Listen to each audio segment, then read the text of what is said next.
आओ जी, आओ जी, आओ जी Ayaan. Today we are gathered on the Maja House online platform to mark a rather somber day, a day that represents what one would regard as one of the most terrible, shameful chapters in our nation's history. A day and time that belied all the hopes we pinned on our own great constitution and on the custodians of its laws and its values. I'm not really going to go back into the chapter and into what happened because I think it's alive and we know it all. We know the numbers that we lost. We know the people that left cities fleeing back to Punjab. We know the many that were rendered homeless and had to stay in camps for long periods. And we also know that it uh, destroyed an entire community and it gave us a sort of a feeling of being a minority, of being outsiders, and of unbelonging suddenly. Um, for me also, there were a great many changes, and it brought home to me many things that I don't think I had really paid attention to that much. Questions of identity, of nation, of who belongs, of why do you suddenly not belong, and which is your homeland.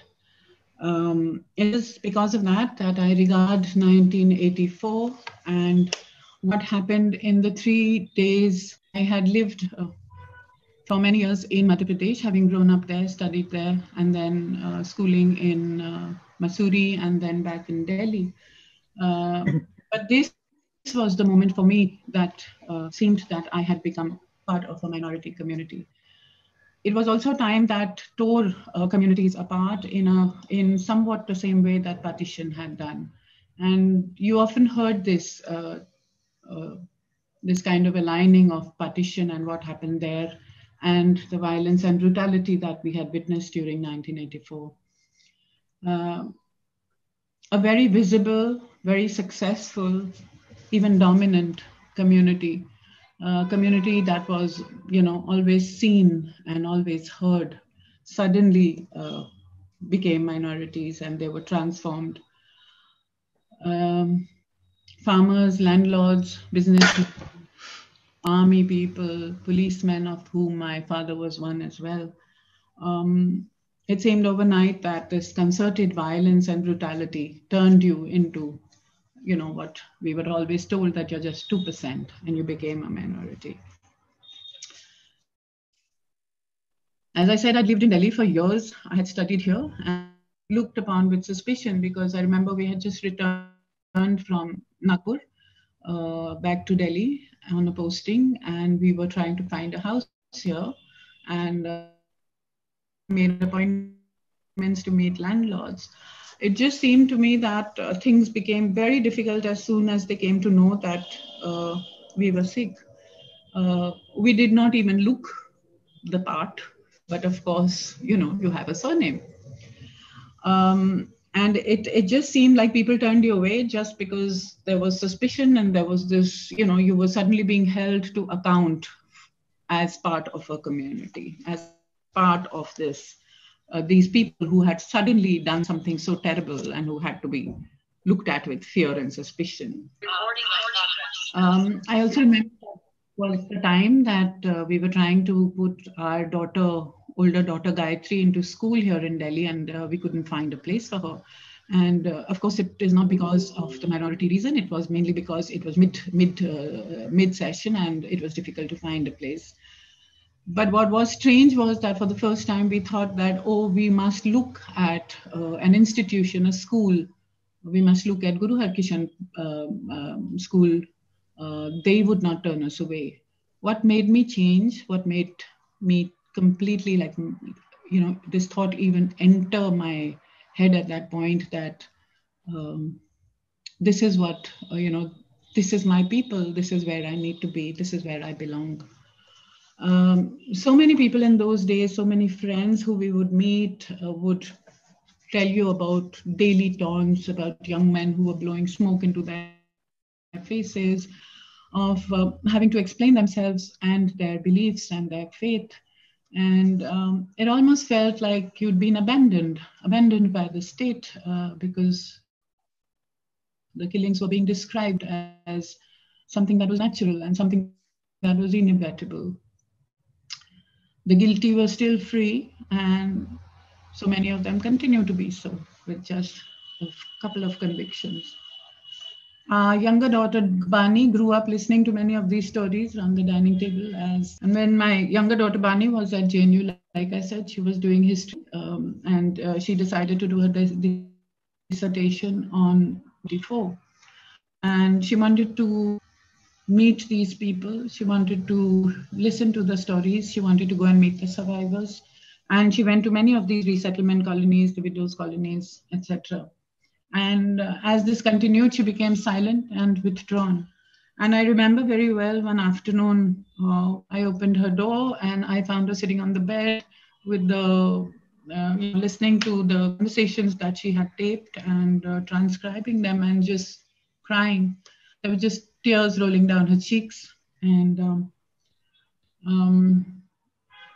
I think it was just helpless anger. She was dealing with the hurt and the trauma of her people. And in that instant, it seemed to me that she too had taken on the garb of victimhood, the garb of a minority. What are we passing on to our children? There are so many things that we have not talked about, that we have not discussed, that we have not even faced probably. And when we decided, and I'm glad Ishmeet came up with this idea of doing this on the 1st of November, because I think it is important for us to remember, it is important for us to keep this history alive, because like I said, for me, it marked that moment of change, that moment of trauma, the moment I became a minority. And I think that may be the story of many people. We need to remember. We cannot afford to forget that. I'd like to hand you over to Ishmeet now, who has curated this session. Ishmeet is a writer. She's a translator and she's an academic based in Ahmedabad in Gujarat. Her anthology of writings on 84 titled Black November contains the voices of survivors, writers, poets, activists, and she's gone a long way to record the violence and the events of 1984. Ishmeet, over to you now. Thanks, Preeti. And I need to really thank everybody who's come together today, both as speakers and listeners. And I think it's very, very important for all of us to speak and all of us to also listen. And like Preeti has a story, I'm sure many of us, in fact, every one of us have a story. And what I'll be doing is I'll talk about my own experience and how 84 unfolded to me. And then I'm going to read a small poem, because I've been wondering, are we really going forward, or are we stuck in the moment of Chaurasi? So I was 6 years old, when 84 actually happened. And I have really hazy memories of the incident. Being brought up outside Punjab, outside Delhi, I was in one of the most secure small town, Simla. And there was a Gurdwara right in front of our house. And nothing happened on 31st to 2nd. It was, I think, 3rd or 4th when a mob came in and they started stoning the Gurdwara. And what I remember is watching from a small little window and making some noises. And our next door neighbor had asked us to switch off all the lights. So we had switched off all the lights and I was making a bit of noises. And so my brother had, held me very tight, and he had actually, put a hand on my mouth, and I was feeling suffocated. So he was not allowing me to speak. And I had a brother who was in teenage, 14, 15 years. And our next door neighbor walked into us. And that's something very important for me, because this is what I saw. And this was my experience of 84. So he was a journalist. His name was Ravinder Randev. He just walked into our house. And I remember he was not even wearing slippers. And he said, my father was called Chaudhary Sahab. And he said, Chaudhary Sahab, just stay inside. Don't come out. And nothing's going to happen to you. I assure you of this. And the and he left our home. He went out and he started calling abuses to all these people who were in the mob. Being a small town, everybody knew each other, and he had identified who those people were. Since he was a journalist, people got a bit scared, and they left their activity in between and ran away from there. So no one came to our house. And then I have a vague memory of running to the Gurdwara and seeing, the Paiji. He was bleeding, he had been beaten, but then they couldn't do anything to the Gurdwara. We've been brought up like Ravinder Randev's daughter was my friend. Today she's a very, very successful doctor. And both of us every evening used to go to the temple. And then from the temple, we used to come to the Gurdwara. And the only interest we had was that the priest would talk to us and he would give us, chota prasad and the white thing that they give us, the white meetha prasad. And in the Gurdwara, we would get halwa. So this was our mere interest of going to, these temples. And we just did not have any idea of what religion was or what God was. And in school, both of us were in Loreto. So in school, we would actually go and pray in the chapel.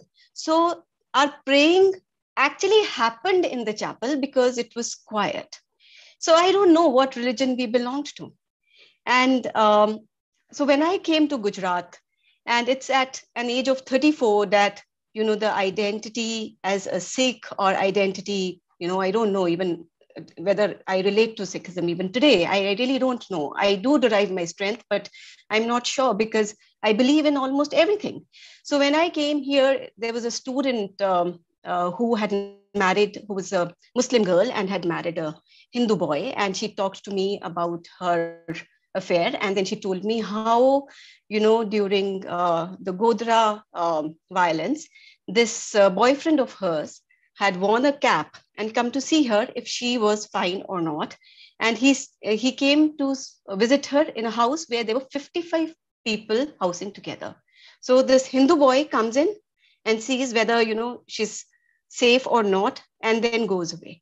And I was like, wow, look at the kind of risk, this boy took. And then later on, they did get married and they have a son, and there is a different story about that.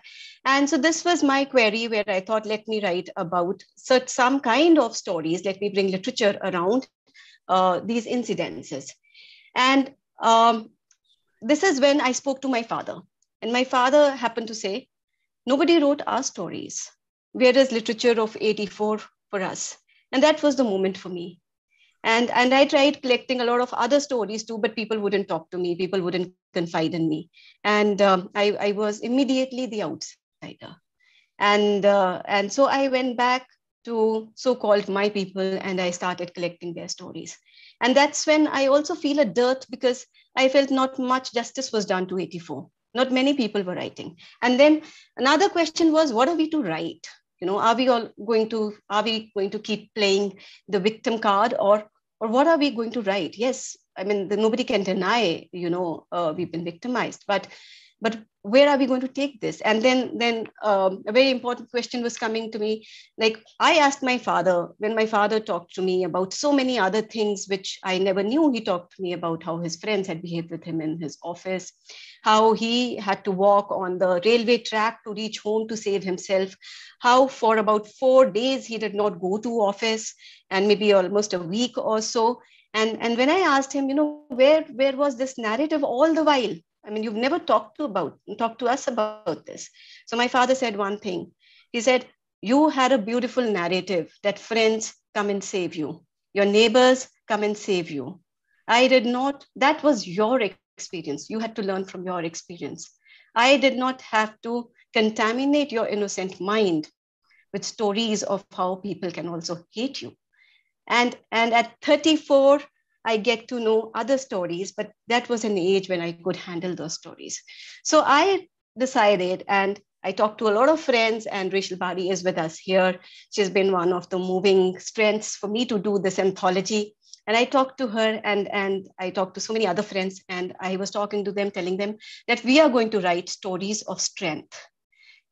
Let's all get together and write stories of strength. And we extended the narrative, from victimizing a community, to how it affects people.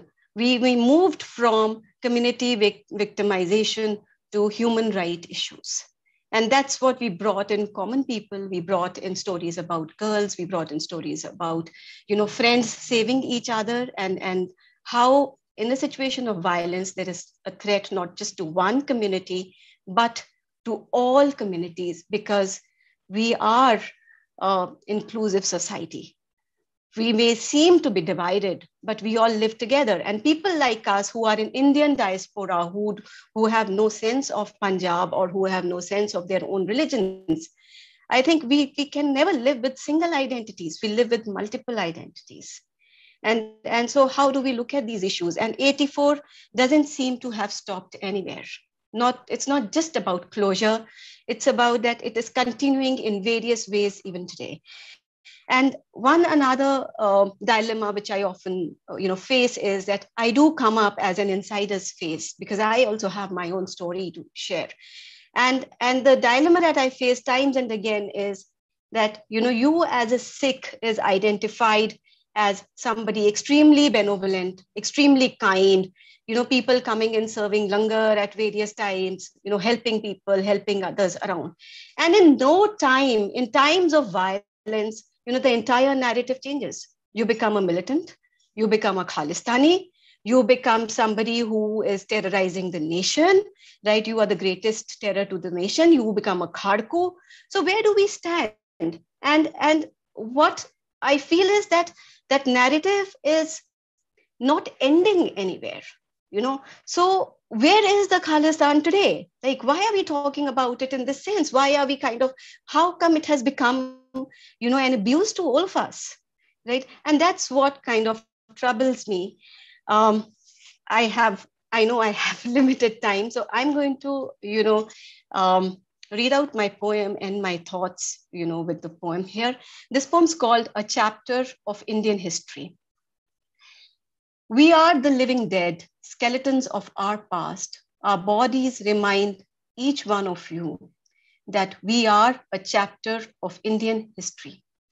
Born in this country, we owned it, protected it, were proud of it, loved it, and even nurtured it. Our field yielded gold. We were the soldiers and are the farmers. Till on the fateful day, a mother was killed. Instead, they killed her own children. Maybe we were the foster children. But innocent, we did not kill our mother.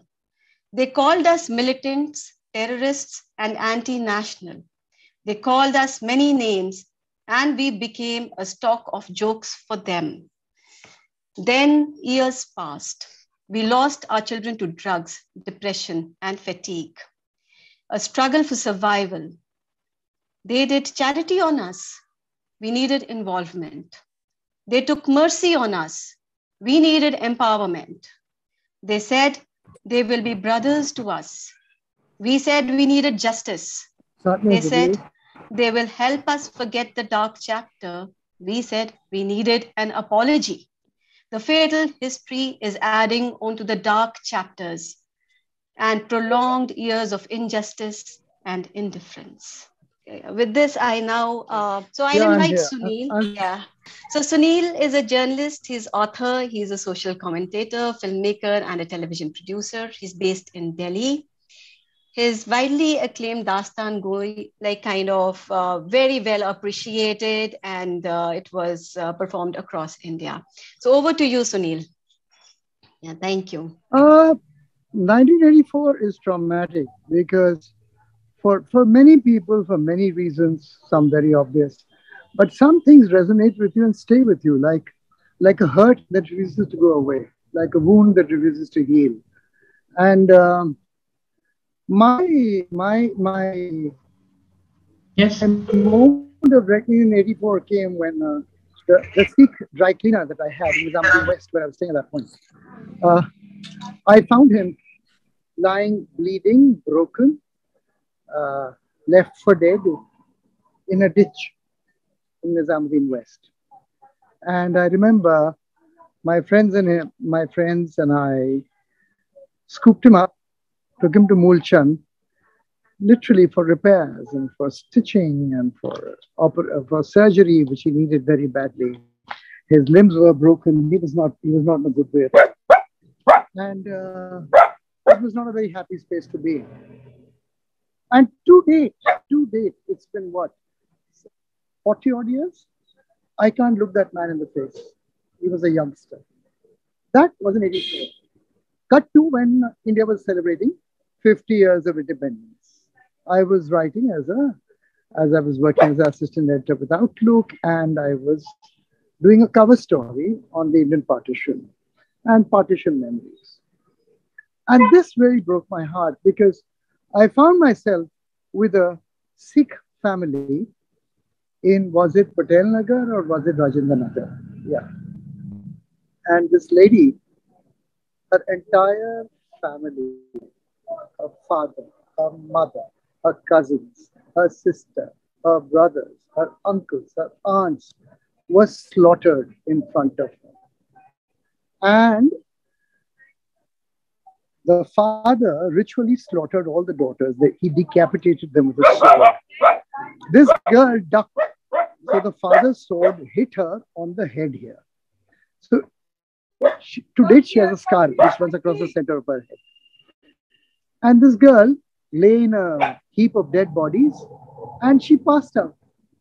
When she came around, and she was a girl of about 7, when she came around, of course, the hysteria was over, the mob had dispersed, her family was dead, and she was lying in a bleeding heap of corpses, left for dead. I went to meet her, and it broke my heart, because this woman broke down and told me, she says, that was 1947, and we found ourselves a different country. And we said, okay, not Pakistan, we'll go to India. And then they came in 84 and burnt this house down as well. And they burnt this house down. They left my son for dead. Where do we go now? At the cusp of history where we are today, we really need to do some soul searching and think about this. Where do we go on from here? Who have we become? Happened in a war is amplified about 10 million times by now, where hatred is a state-driven policy. And I'm sticking my neck out to say this because I really don't give a damn. I'm beyond caring. I've done my innings, but this hatred must stop. And this is as good a time as any other to think, to introspect, to sit back and soul search. That's where I'm coming from. Well, I'm done. That's really something I've been needed to talk about. Thank you. Thank you so much, Sunil, about this. Yeah, and I think it's very important to do the soul searching. It's actually very touching. Yes. Because she said, "Hun kithe jaiye?" Until we don't find the answers to those questions, we have lost people as a nation. I don't think we have a future. And is this the legacy, the generation, that we want to leave behind for our children? God forbid. God forbid. And I don't know for how long would we keep searching places for our own selves, I mean, is there actually a place, so I mean, and how will we actually build spaces and places? What are we going to leave for our generations? I think these are very important questions which, Sunil has raised. And so thank you, Sunil. I think we'll move forward. I'm going to invite Professor Sarbjot Singh Behl. Sarbjot is Dean Academic Affairs at Guru Nanak Dev University, Amritsar. And he's an architect by training. He teaches at the School of Architect and Planning and writes powerful and extremely beautiful poetry. Sarbjot, please. Thank you, Ishmeet. In fact, what I would just carry forward from where Sunil left, I think 1984 pogrom in Delhi is not to be seen in isolation. It is one of the links in the chain, and we have to address it historically. And we have to connect the dots. as he mentioned that, a family who came from Pakistan, from the other side of the border in 1947 to find a home here, and spent another 37 years to build that home again, finally to find themselves again devastated on the roads and at the same point where they were in 1947. And there are many other dots, which need to be connected, because why am I saying that? What the poem that I'm going to read, because being in Punjab, whatever happened in Delhi or outside Punjab during pogrom, it was an outsider's view for us, people who were in Punjab. In the same manner that people who were outside, whatever happened before that pogrom in Punjab, what was happening, they had an outside view of that. So finally, this pogrom or Operation Blue Star, which preceded it, was the one which, brought this collective consciousness to see this whole thing in a perspective where, Punjab, which was in isolation, facing the brunt of terrorism and, counter-terrorism and whatever was happening, encounters, suddenly, this brought the whole, the one community on the same page to see it in complete comprehensive manner. So my poem is about connecting those dots in the history, and I didn't want to, write a poem having an outside view as a poet and addressing this issue. So I, in fact, recently read a novel by one of my friends, Jasbir Sachdeva, Bobby Sachdeva, and that gave me a kind of insight into what had happened there, because it is kind of a biography which he has written, and he was in Delhi. And then when this program happened, I spoke to a few friends who I knew had gone through similar experiences, and I tried to encapsulate, that inside view when I heard them. And it was, I think, incumbent for people like us who were outside that zone to be able to experience it. So the poem that I'm going to read is, again, as usual, a very longish poem, because it brings, I don't want to, curtail on the experience or the dots that connect the history. I don't want to leave anything. So without much ado, then I would go on to this. This poem is titled, it is in Punjabi, और इदा जड़ा सिरलेख है वो है कि ये मेरी आत्म कथा है. ਇਹ ਮੇਰੀ ਆਤਮ ਕਥਾ ਹੈ, ਲਹੂ ਦੇ ਰੰਗ ਲਫ਼ਜ਼ਾਂ ਵਿੱਚ ਲਿਬੜੀ, ਹੰਝੂਆਂ ਸੰਗ ਹਰਫਾਂ ਹੋ ਲਿਬੜੀ, ਇਹ ਮੇਰੀ ਮਾਤਮ ਕਥਾ ਹੈ, ਇਹ ਮੇਰੀ ਆਤਮ ਕਥਾ ਹੈ. ਜਦ ਵੀ ਕਿਸੇ ਰਕਤ ਬੀਜ ਦਾ ਰਤ ਧਰਤ ਤੇ ਡੁੱਲਦਾ ਹੈ, ਜਦ ਵੀ ਮੱਥਿਓਂ ਨਫ਼ਰਤ ਦਾ ਕੋਈ ਤੀਜਾ ਨੇਤਰ ਖੁੱਲਦਾ ਹੈ, ਫਿਰ ਤਾਂਡਵ ਦੀ ਤਰਥੱਲੀ ਵਿੱਚ ਬੇਦੋਸ਼ਾਂ ਦੀ ਬਲੀ ਦੇਣ ਦੀ ਪ੍ਰਥਾ ਹੈ. ਇਹ ਮੇਰੀ ਅਜ਼ਲ ਤੋਂ ਲਿਖੀ ਲਿਖਾਈ ਆਦਮਖੋਰ ਦੀ ਆਦਮ ਕਥਾ ਹੈ, ਇਹ ਮੇਰੀ ਮਾਤਮ ਕਥਾ ਹੈ. ਹਾਂ ਮੈਂ ਹੀ ਹਾਂ ਇਸ ਕਥਾ ਦਾ ਮੁੱਖ ਕਰਦਾਰ, ਬਦਸਤੂਰ ਬਾਦਸਤਾਰ ਸਿੱਖ ਭਾਈ ਜੀ ਖਾਲਸਾ ਸਿੰਘ ਸਾਹਿਬ ਸਰਦਾਰ. ਜੋ ਵੀ ਕਹਿ ਕੇ ਸੱਦ ਲੋ ਮੈਨੂੰ, ਕੁਝ ਵੀ ਲਵੋ ਪੁਕਾਰ, ਹਾਲੇ ਕੱਚੀ ਉਮਰ ਹੈ ਮੇਰੀ, ਮਸੀਂ 10 ਤੋਂ ਉੱਤੇ 4, 14 years old. ਨਾਲ ਹੈ ਮੇਰੇ ਸ਼ਾਮਿਲ ਇਸ ਵਿੱਚ ਮੇਰਾ ਨਿੱਕਾ ਜਿਹਾ ਪਰਿਵਾਰ, ਮਾਂ ਪਿਤਾ ਮੇਰੀ ਭੈਣ ਤੇ ਮੈਂ ਹਾਂ ਇਸ ਕੁਨਬੇ ਦੇ ਜੀ 4. ਮੇਰਾ ਪਿਤਾ ਕਬੀਲਦਾਰ ਹੈ ਇਸ ਦਾ, ਹਿੰਮਤੀ ਕਿਰਤੀ ਮਿਹਨਤੀ ਸਿਰੜੀ ਤੇ ਖੁੱਦਾਰ, ਉਜੜ ਕੇ ਸੰਨ 47 ਵਿੱਚ ਸੀ ਆਇਆ ਸਰਹੱਦੋਂ ਪਾਰ. ਲੁੱਟਿਆ ਪੁੱਟਿਆ ਬੇਘਰਾ ਯਤੀਮ ਤੇ ਖੱਜਲ ਖੁਆਰ, ਆ ਦਿੱਲੀ ਦੇ ਦਿਲ ਵਸਿਆ ਕਰ ਹੱਟੀ ਸਦਰ ਬਾਜ਼ਾਰ. 10 ਨਹੁੰਆਂ ਦੀ ਕਿਰਤ ਨਾਲ ਖੜਾ ਕੀਤਾ ਖਰਾ ਵਪਾਰ, ਆਖੇ ਦਿੱਲੀ ਮਹਿਬੂਬਾ ਮੇਰੀ ਮੈਂ ਦਿੱਲੀ ਦਾ ਦਿਲਦਾਰ. ਮਾਂ ਮੇਰੀ ਇਸ ਕੁਨਬੇ ਦੀ ਅਨਪੂਰਣਾ ਪਾਲਨਹਾਰ, ਉਸ ਦੀ ਝੋਲੀ ਚੋਂ ਡੁੱਲ ਡੁੱਲ ਪੈਂਦਾ ਮਮਤਾ ਪਿਆਰ ਦੁਲਾਰ.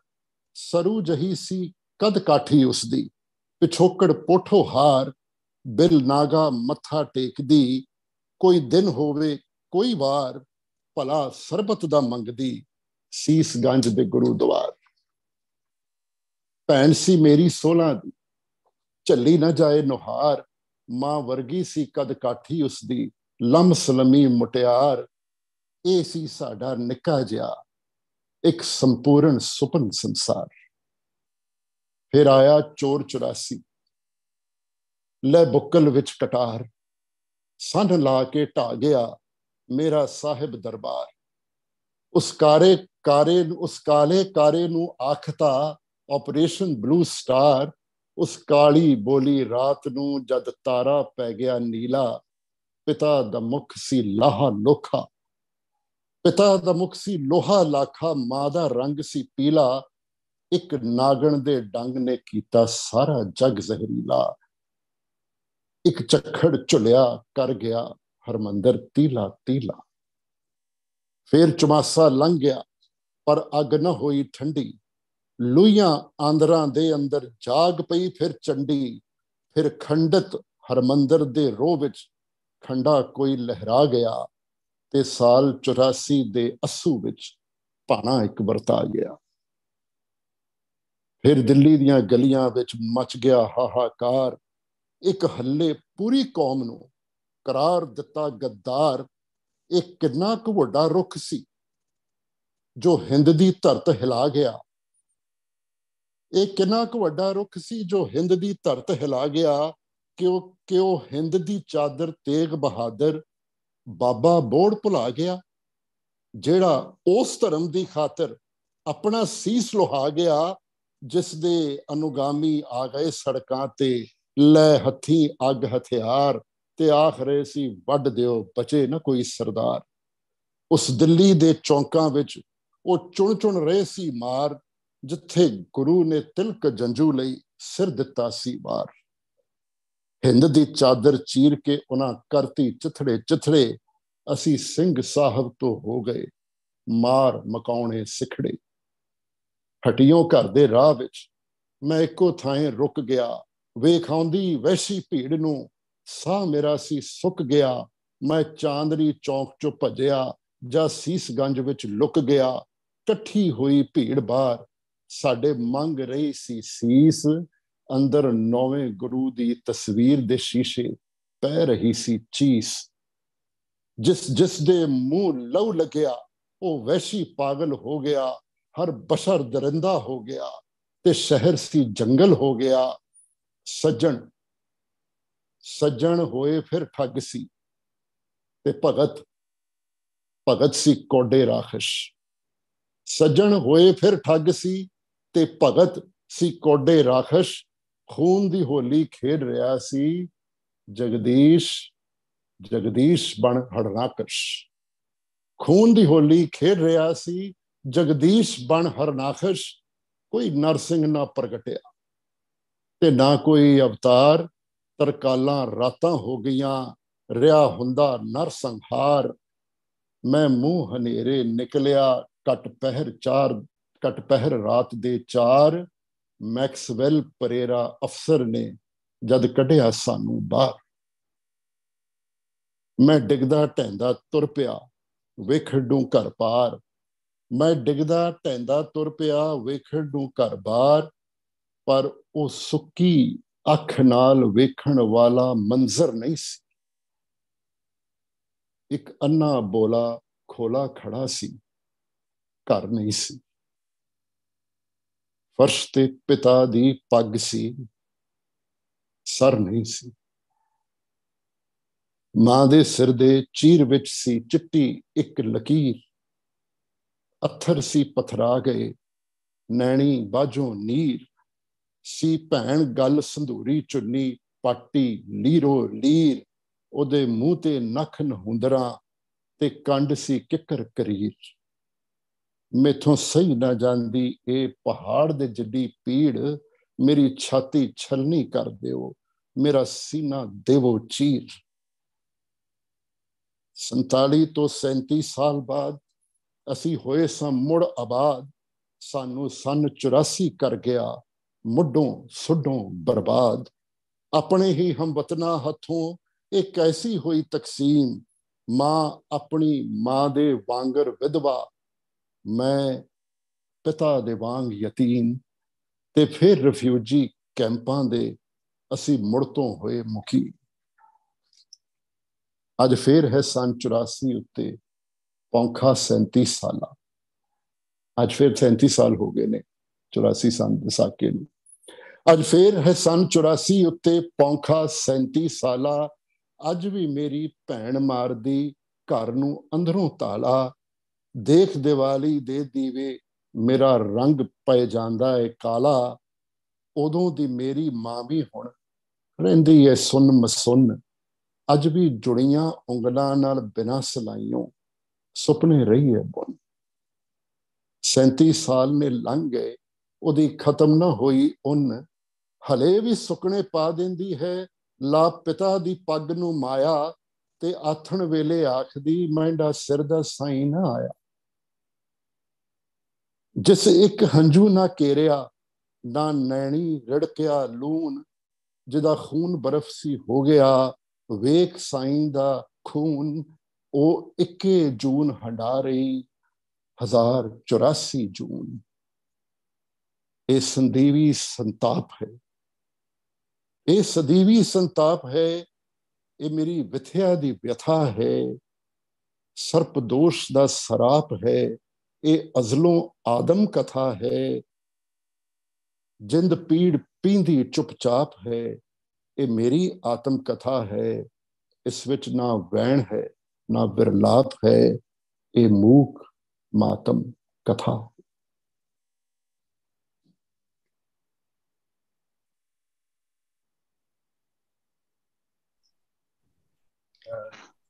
Thank you, शुक्रिया। Sarbjit. It's Sarbjot. It's very less to say thank you to you. And I think many of us are with moist eyes at the moment. I felt it was a kind of a graphic narrative, as if the entire picture of history and the present today was moving, just in front of my eyes. Nothing more beautiful, lovely vocabulary, very hitting, extremely political. And I think this is what we can now call literature of Chaurasi. In a way, for a student of literature, elating. We have something, which opens up a lot of things for us to read in this poem.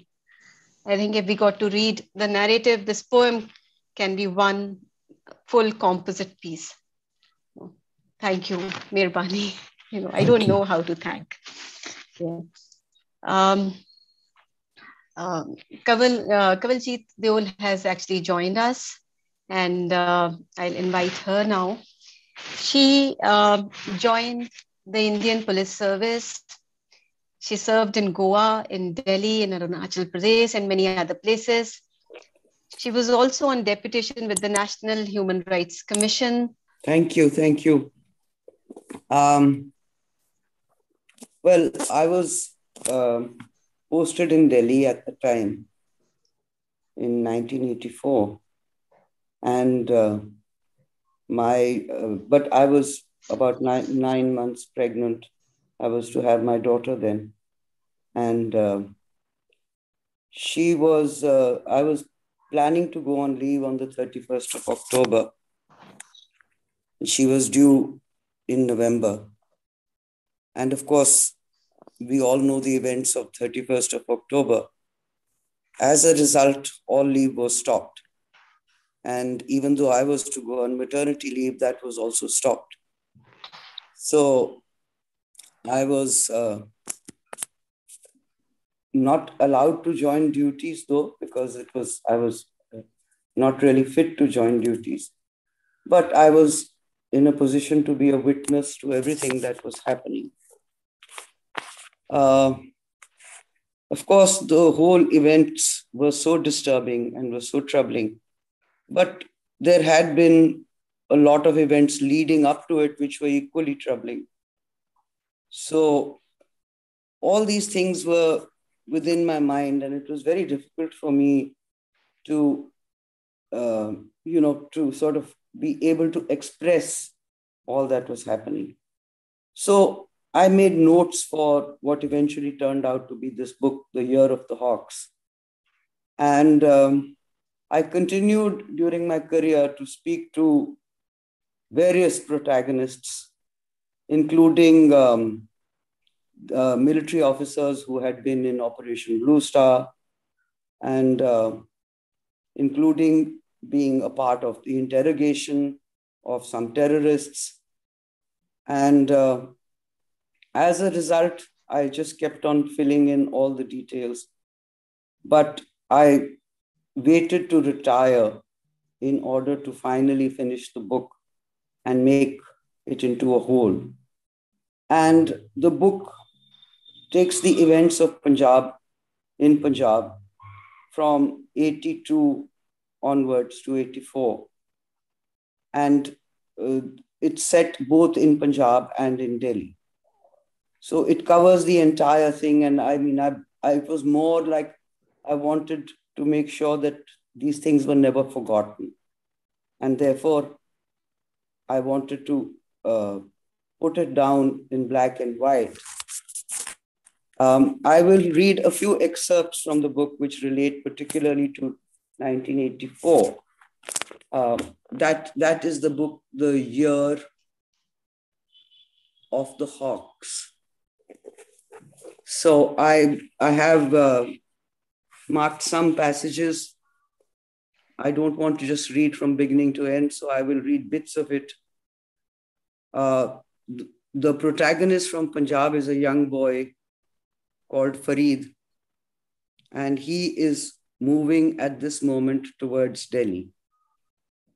So it is the last morning of October, and the steam hangs over the fields.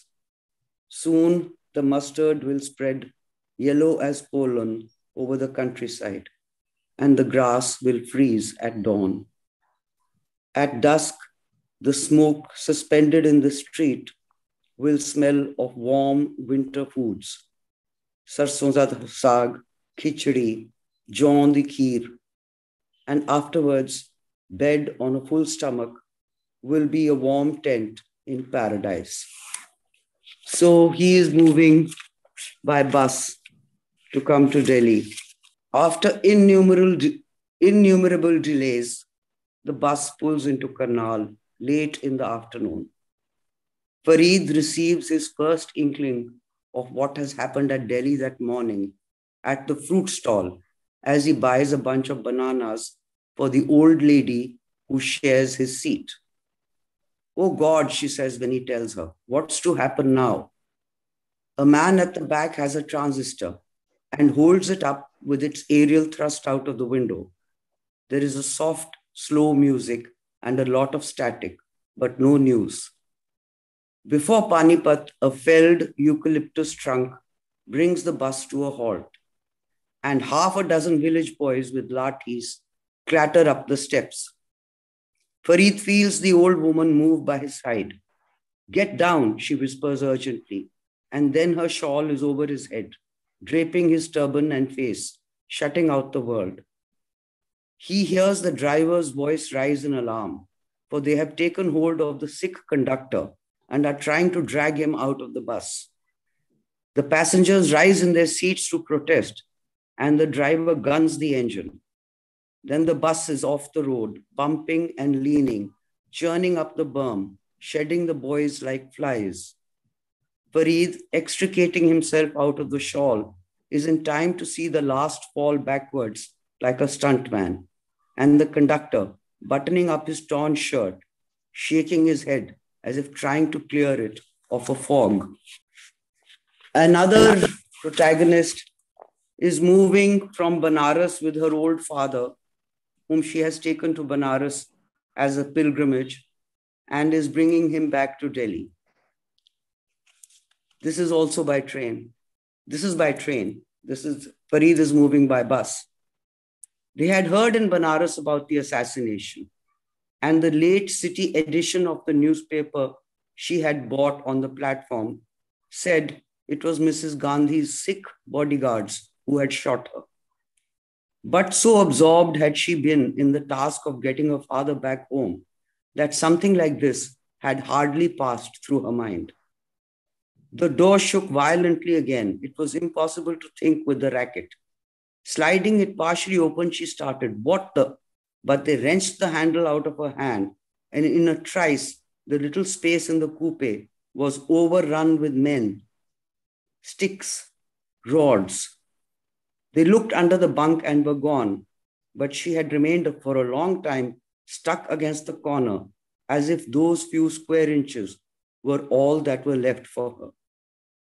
"Don't shut the door, they'll only be back again," her father had said, with deathly calmness from his birth.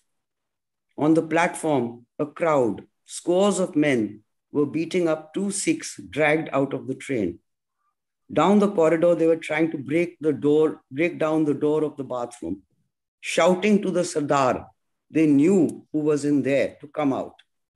The other passengers out in the corridor like her, with their faces to the window, were obliged every few minutes to press themselves against the wall as groups of men with sticks and rods ran up and down the narrow passage.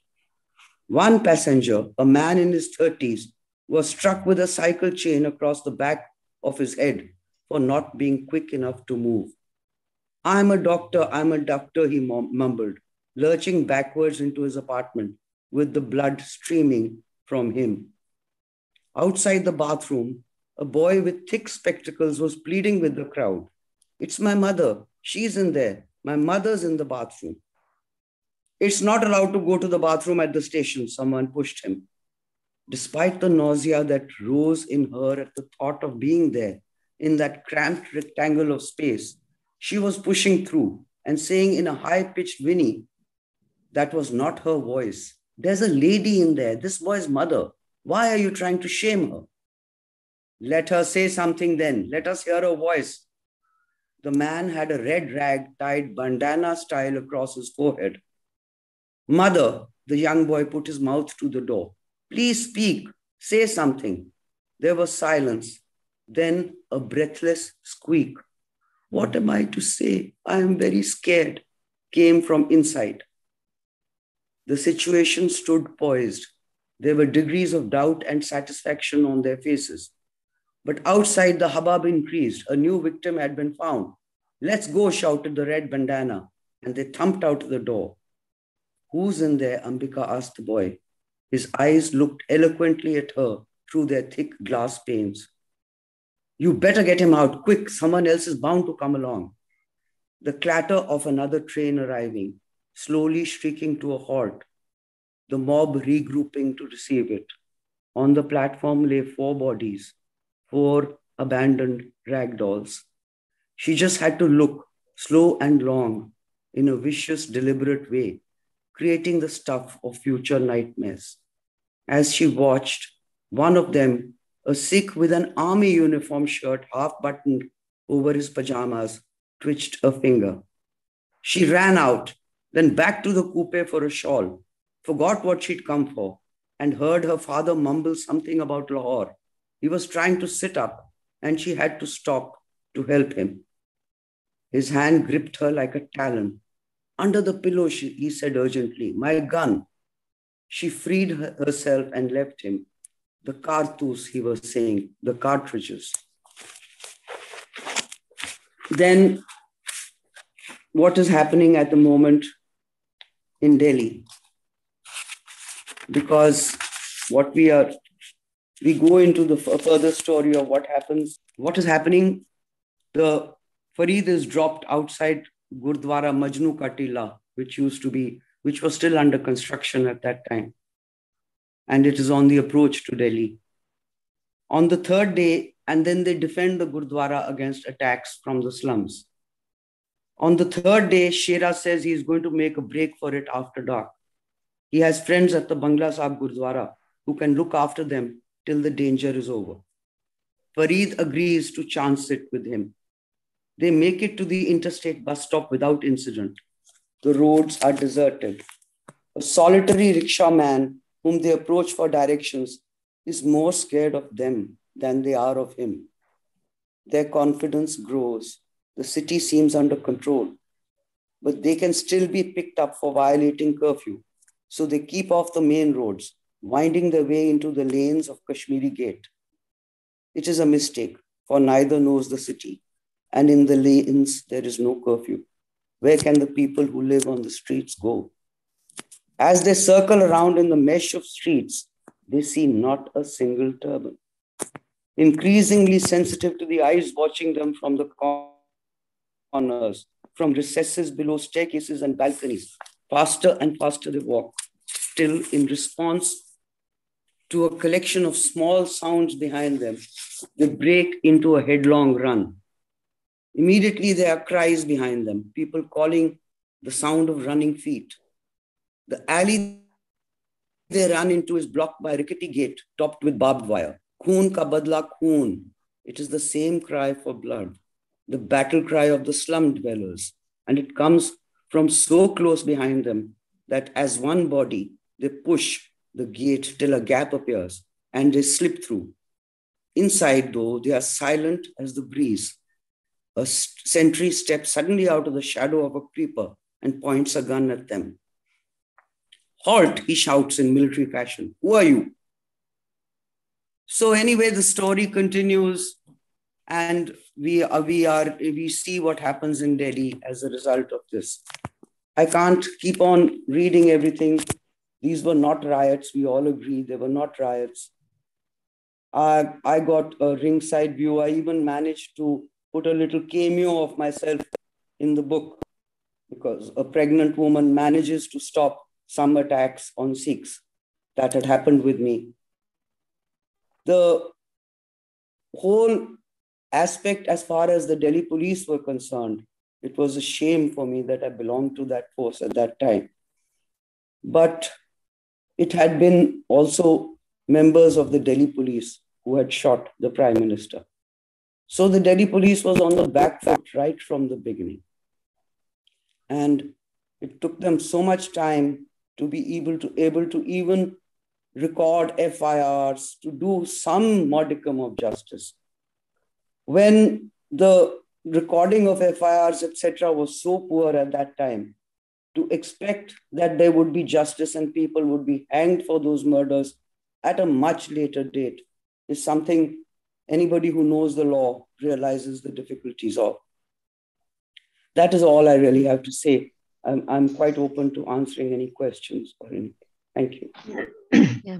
Thank you so much, Kanwaljit. And I must say that, your narrative and your book basically, is very important because these are the insider stories. And these are stories of the institutions which actually failed us. And it also counters the official narrative, which has created so much of confusion and has actually made injustice possible. The impunity is because of the official narratives, and your narrative, in fact, gives us an insider's view, and it does open up a lot of things very objectively. Thank you so much. With this, we also move forward to, in fact, a wonderful writer who writes and talks about Urdu literature and its cultural heritage, Saif Mahmood. Saif is a Supreme Court lawyer and he holds a PhD in constitutional law. And as I said, he speaks and writes on Urdu literature and its heritage. Welcome, Saif. Thank you. Yeah.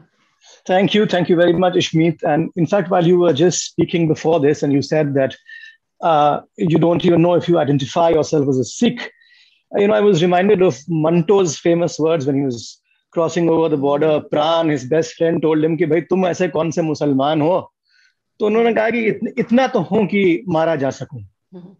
So in fact, in the last couple of years, I've also started appreciating for the first time what this means. So thank you for that narrative. Anyway, I was asked to read something in Urdu or from Urdu literature on the shameful bloody massacre of 1984. Let me say that I am ashamed to report that barring news stories or editorials, hardly anything worthwhile has been written on Urdu, in Urdu on the subject, But Urdu poetry has been used and employed to talk about the pogrom. And I will recite one of those ghazals today. I will also recite a very short 4 or 5 line nazm of Gulzar Sahab, directly on the events of 1984. लेकिन उससे पहले एक बहुत दिलचस्प बात ये सुन लीजिए आप. सरबजोत साहब ने कहा कि ये जो प्रोग्राम था, it can't be seen in isolation. You have to connect the dots historically. आज सुबह ही मैं सहमत सफदर हाशमी मेमोरियल ट्रस्ट में बैठा हुआ सुहेल हाशमी साहब वगैरह से बात कर रहा था, और ये बात निकली कि मुझे आज यहाँ बोलना है इस इवेंट में. कहीं से ये बात निकली कि गालिब के कई खतों से जो उन्होंने 1857 के बारे में लिखे थे, ऐसा लगता है जैसे वो खत 1984 के 1984 के बाद लिखे गए हों. फिर हमने वो खत निकाले, ये मेरे पास 5 वॉल्यूम्स हैं गालिब के खतूत के, उसमें से हमने वो खत ढूंढे. मैं उनमें से 3 खतों में से बहुत छोटे छोटे हिस्से पढ़ूंगा, और आप देखिएगा आपको ऐसा लगेगा कि ये इसी मौके पर लिखे गए हों. वही दर्द, वही वहशत, वही खोने का गम, वही गुस्सा, वही सब नजर आएगा आपको.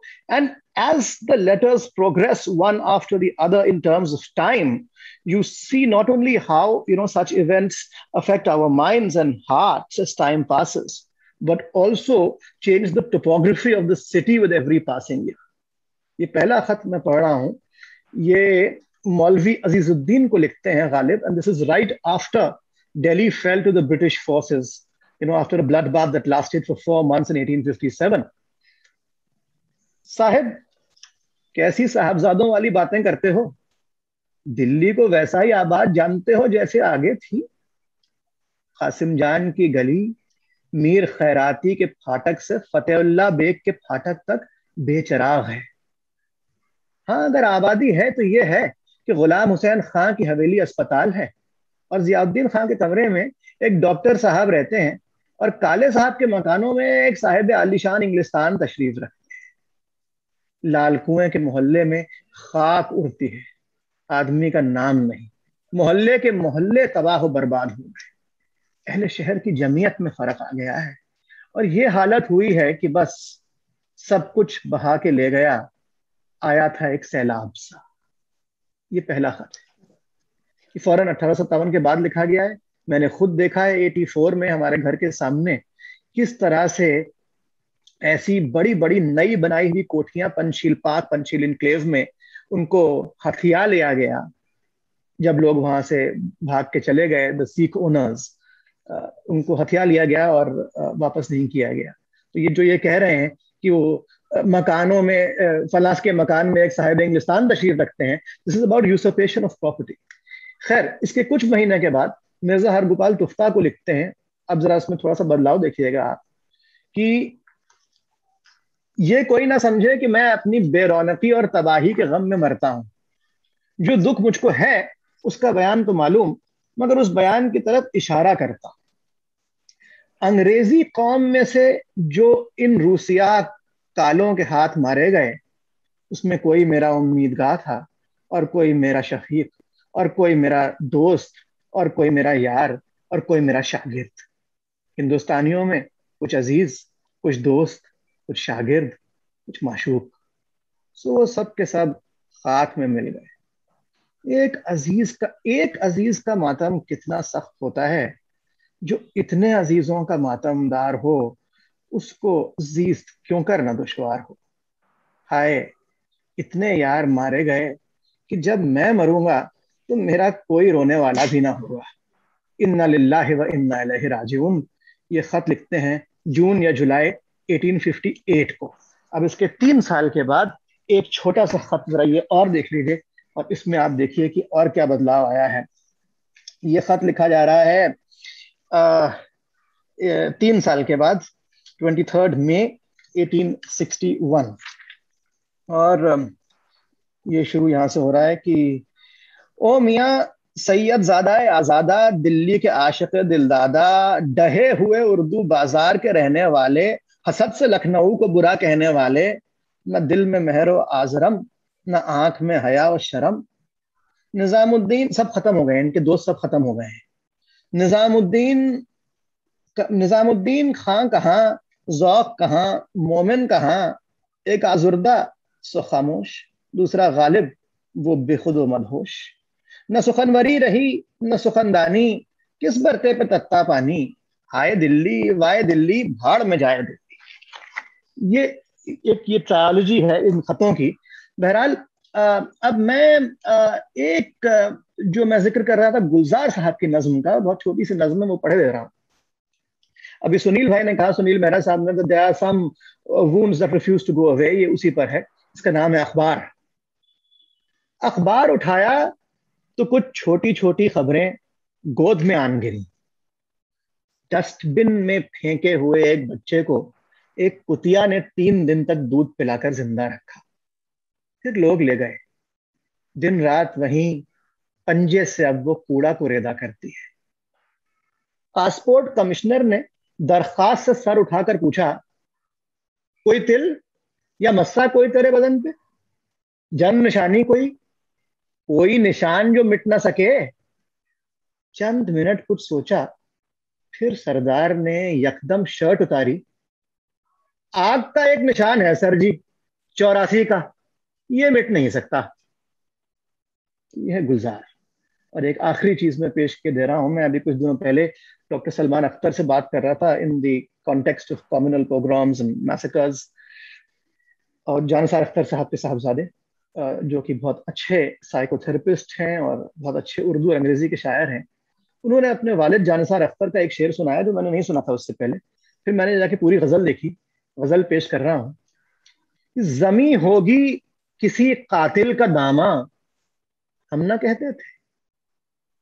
जमी होगी किसी कातिल का दामा, हम ना कहते थे. अकारत जाएगा खूने शहीदां, हम ना कहते थे. अकारत इज वेस्ट, बेकार. जमी होगी किसी कातिल का दामा, हम ना कहते थे. अकारत जाएगा खूने शहीदां, हम ना कहते थे. और इलाजे चाक के पैराहन हुआ तो इस तरह होगा. इलाजे चाक के पैराहन हुआ तो इस तरह होगा. सिया जाएगा कांटों से गरेबां, हम ना कहते थे. और तराने, ये शेर देखिएगा कि तराने ये 84 के लिए भी सही है, ये आज के लिए भी वैसे का वैसा ही सही है कि तराने कुछ दिए लफ्जों में खुद को कैद कर लेंगे.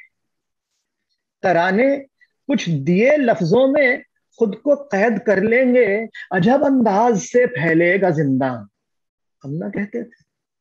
और कोई इतना ना होगा लाश भी ले जाके दफना दे. कोई इतना ना होगा लाश भी ले जाके दफना दे. इन्हीं सड़कों पे मर जाएगा इंसान, हम ना कहते थे. और नजर लिपटी है शोलों में, लहू तपता है आंखों में.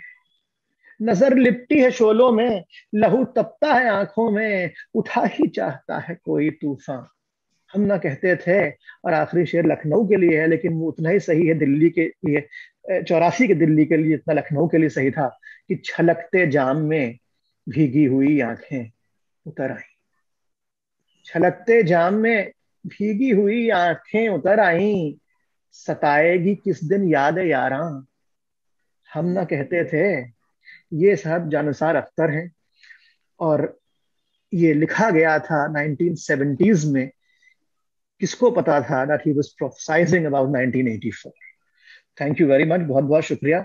And now I have been asked to introduce, and I have the honor to introduce someone who actually doesn't need any introduction, not least to this audience, Navtej Singh Sarna, a well-known author, columnist, diplomat who has served as the Indian ambassador to the United States and to Israel, and as our High Commissioner to the United Kingdom.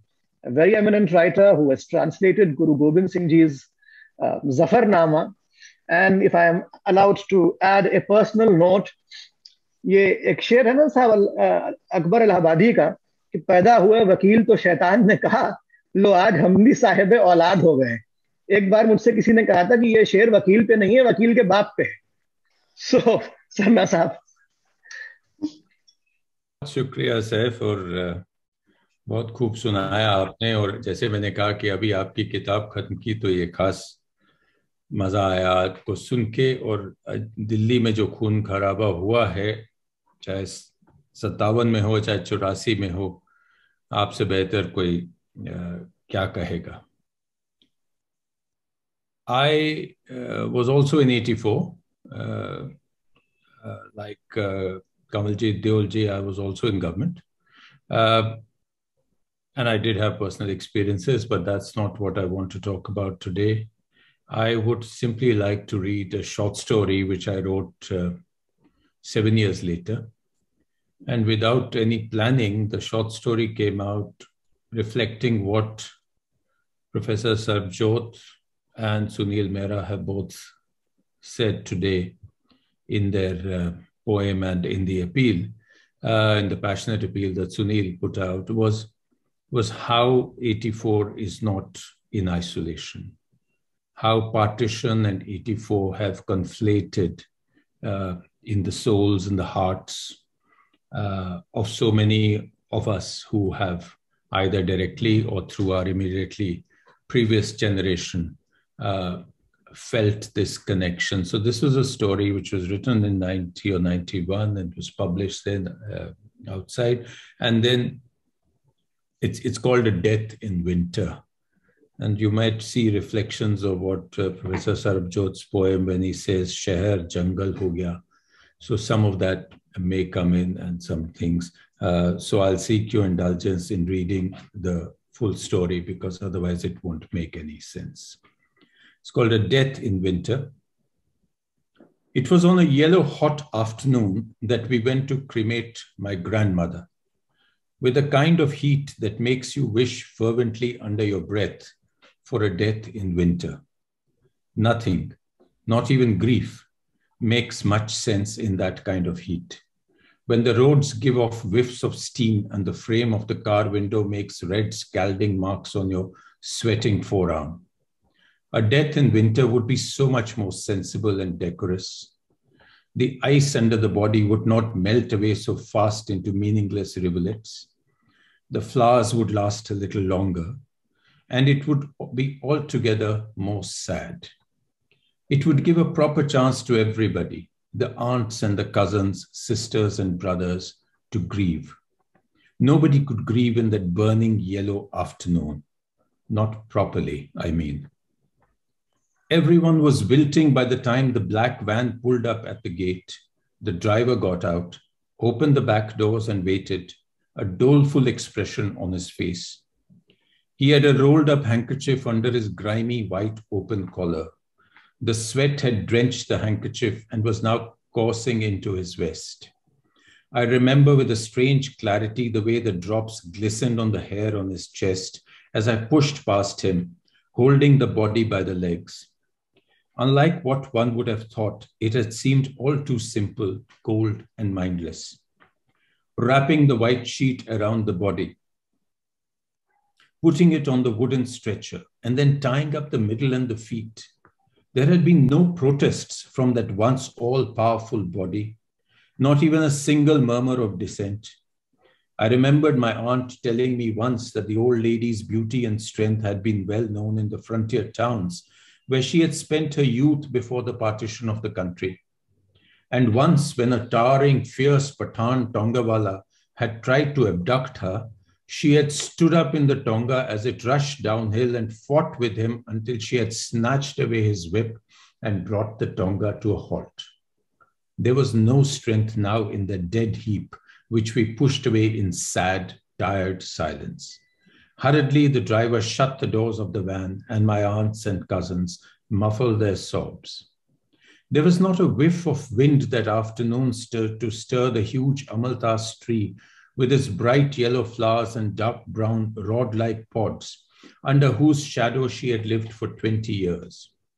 Everything was shrouded in a torpor of senseless heat. As we stood around the pyre and helplessly watched the flames consume her, I thought that her death actually belonged not to that summer, but to the strange and blighted winter that had preceded it. She had, in any case, stopped living since that late October night, since that horrible shriek in the dark. And it would have been better if she had died then. Then, not only would we have been able to grieve properly, we would also have been able to dismiss her death as part of that cursed winter in which so many had been written off. And we would have been able to remember her properly, like we had always seen her, ruddy, healthy, authoritative. I was the eldest of 16 grandchildren that she saw growing up, and I received the most of her love and indulgence. I liked the days when she would sit down on the double bed in the shaded bedroom in summer, or on the old sofas in the sunny winter veranda, and talk of the time when I was a little child. I loved to hear the story and watch my envious cousins hear it, of the little tricycle my uncle had brought for me from Bombay, and now how I insisted on filling petrol in it in every corner of the room, and of the day when she had made the mistake of taking me to a butcher's shop, after which I was so miserable that I stopped eating meat till I was 11. And it made me proud to hear that when she had taken me for long walks near the Safdarjung Hospital, which in those days was called American Hospital, there were no colonies beyond that point, only rock and gravel and thorny bushes and jackals. I was the only one who had free access to a room, the citadel from which she ruled the family with a benevolent but firm hand. As I walked in and out of that room while my younger cousins watched from the door, it was impossible for me to believe that someday she would leave that citadel unguarded forever, leave the 100 smells of that room, of dry fruits, of old perfume in round glass bottles with faded blue spherical dispensers stashed away in locked steel trunks, of expensive bath soaps, and simply go away, wrapped up unceremoniously in a sheet. To me, it had seemed that her reign over the citadel and my unchallenged access to it would last forever. Such was the strength in her voice and the color in her cheeks and the determination in her walk. There was none of the other grandmother paraphernalia that I had seen in the houses of my friends. There were no sick beds, no bedpans, no nurses coming to give pain-killing injections every alternate evening on alternating arms, no cataract operations or green eye patches, not even a walking stick. Instead, there was a relentless routine as unbending as it was leisurely. There would be early morning prayers followed by a glass of milk with dry fruit. Then she would walk 2 kilometers to the Gurdwara on the hill, which she had helped in every way she could to grow from a small wooden shed with a solitary gas lamp to an imposing gilded structure of marble and teak. She would be back for a light lunch cooked by one of her daughters-in-law, and then she would sleep through the afternoon. In the evening, she would go down the street with Mrs. Khanna to the park with 4 sections and a central fountain. After 2 rounds of the park, they would sit on the bench near the fountain and talk until it was time for the evening prayers. And after dinner, she always ate fruit, melon or mango or apple, and admonished any grandchild who dared complain that the fruits were not just juicy or sweet or tasty enough. I also had an idea, unlike my cousins, that she had not always been like this, so happy, healthy, and commanding. I had heard, during my privileged presence in her room, whispered conversations of the dark days after the partition of the country. I knew something, too, about the photo album with the green and golden paisley binding, which lay wrapped in a blue muslin cloth in the lowest drawer of the cupboard. In those black and white faded photographs taken by my father in the early 50s, she looked very different, older than she did this winter, 30 years on. She has a hunted, fixed expression, and her face with its deep-set eyes and sunken, hollow cheeks is scary. She looks like a cardboard cutout, a 2-dimensional figure from whom the spirit has fled. She looks weak and sick, poor and hopeless. Once in a while, she showed me those photographs and quietly told me how they had survived the murderous frenzy of the birth pangs of freedom. Nobody dared to talk of those days openly in the family because my father had seen the killing and savagery so close that he would break out into a cold sweat if somebody as much as mentioned a word. But I think she felt the eldest grandchild had a right to know, some right to keep alive memories, however gruesome, so that they were not all swallowed up irretrievably by the gathering years. So sometimes in whispers, she told me of those last weeks in Rawalpindi, where the season of axes and swords and daggers had set in. She told me how they had hidden under beds from killing mobs, how they had moved from house to house, escaping senseless death at every turn, and how finally they had come out with only the clothes on their backs on one of the last chartered planes that flew out of Rawalpindi. She told me how she found on arrival that the same axes were out in Delhi, and the streets on which she had expected joy and freedom and flowers had the same desolation, the killing and the protesting, screaming, grotesque dead. She told me about the horror of waiting for my father and my grandfather stuck in a locked-up office in Rawalpindi, and of fading hope as the days passed, until one day they knocked on the door and walked in, trembling. And only once did she tell me of her newlywed daughter whom she had left behind, and of whom there would never be another word, only one haunting photograph in that album. So I understood why the album, with its mysterious photographs, was always hidden away. It was a trick to sustain the miracle of survival. The miracle was shattered that morning of the last day of October in 1984. It should have been just another day in the normal, exciting beginning of a Delhi winter, with all its promise of cold, bright joyousness. But that morning had ensured, in one dark moment, that there would be no thought that winter for love or play, or for the flowers in the concrete traffic circles. An ugly cloud had loomed over the city that morning, and a shadowy, cancerous anger was spreading through its lanes. By evening, there were news of riots and killings on Ring Road, of cars being stopped and burnt, of houses being attacked and the men pulled out and killed. And across the slow river, the fires were rising. The family sat and watched television, but the news came by telephone, which rang every few minutes. There was no knowing what would happen through the night as the fear and the frenzy increased. My grandmother sat silently. She completed her evening prayers and said, "Let us all go to Mrs. Khanna's house. We will be safe there." So the house was locked up, and furtively the entire family moved into Mrs. Khanna's house and huddled into the two back rooms. In the dark, I stole up to the terrace and saw the fires light up the corners of the night, reminding me of the time when the magical strobe of the old Safdarjung aerodrome used to explore the dark night and guide the planes in. Delhi had once again dissolved into rock and thorn, haunted by jackals. When I rushed down and told my grandmother of the fires, I saw that the color had gone out of her cheeks, and she looked much older than I could ever remember. She put a tired hand on my shoulder, told me to go to sleep, and turned to pray. All night we waited for the mob and hoped it would not come. I do not recall if I slept at all. It must have been very late when we heard the shouting, the gaulish laughter, the clapping, and the unceasing wail from the horn of a car stuck as it burnt. The mob was close to the house as we huddled in the darkness. I felt a cold hand around my heart, and a fear, and an indescribable, mindless fear passed over me. And then, as if from next door, I heard a horrible scream. It rose, it hung in the night air, and descended into 100 piercing echoes. It tore the night into shreds. It went through my bones like a sword and left me trembling. Then the mob had passed, leaving Mrs. Khanna's house untouched. In the first light of early dawn, I looked at my grandmother's face and saw the fixed, hunted expression that I had seen only in those old photographs. Her eyes had sunk and her skin was ashen gray.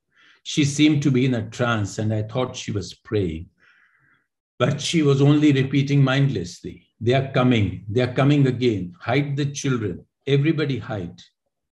That day, she did not come out of that trance, nor when she moved back to her house and into her room.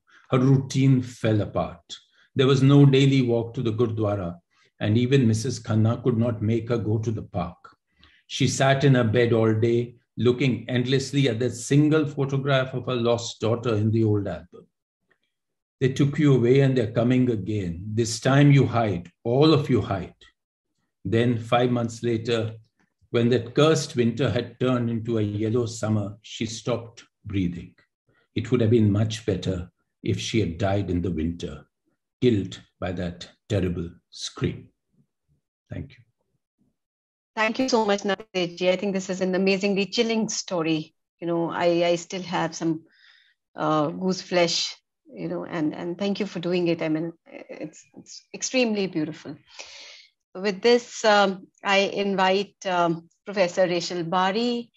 Professor Rachel Bari is a professor of English at Coimbatore University, Shimoga, Karnataka. She has a lot of publications. She's a wonderful poet. She's contributed to Kannada Encyclopedia, which has been published by Kannada University, Hampi. And she's been working on concerns related to women and violence. And I need to mention here that she's a beautiful human being. Ma'am, the stage is yours. Yeah. Thank you, Ishmeet. It's lovely and wonderful to see you again. Good evening to a distinguished group of ladies and gentlemen, and I feel truly privileged to be part of this journey of yours. Ishmeet, thanks for bringing me here. Thanks for making me listen to all of you and making me a part of your journey, a journey I have not traversed, either in person or through memories. A journey and memory which cannot be erased and will remain painful. But I believe that writing about it, begins the process of healing, and one needs to heal. What we bequeath to posterity should be healthy hearts and minds. Thank you once again for bringing me here. As Professor Sarbjot Singh Ji said, we cannot see this event in isolation. I don't even know whether the vocabulary that I'm going to use is suitable to this time, the feeling, the emotion that goes with it, because it is not a riot, it is something much, much more. And I can only relate to it as a person, as a citizen of this country, because I see it happening even now to different people in different ways. And I am caught at that crossroads because I am a Christian, I am a minority, married to another minority. And today, at what is happening in this country today, I fear for our children. I fear for the generation which is coming, and what is the kind of country that we give to them. I know this is a very political statement that I'm making, but this is the platform where we can really speak to others, speak to everybody, and then maybe pass a message. I would like to read, when Ishmeet told me to be on this program, I was a bit confused. In what capacity can I be there? I'm not a participant.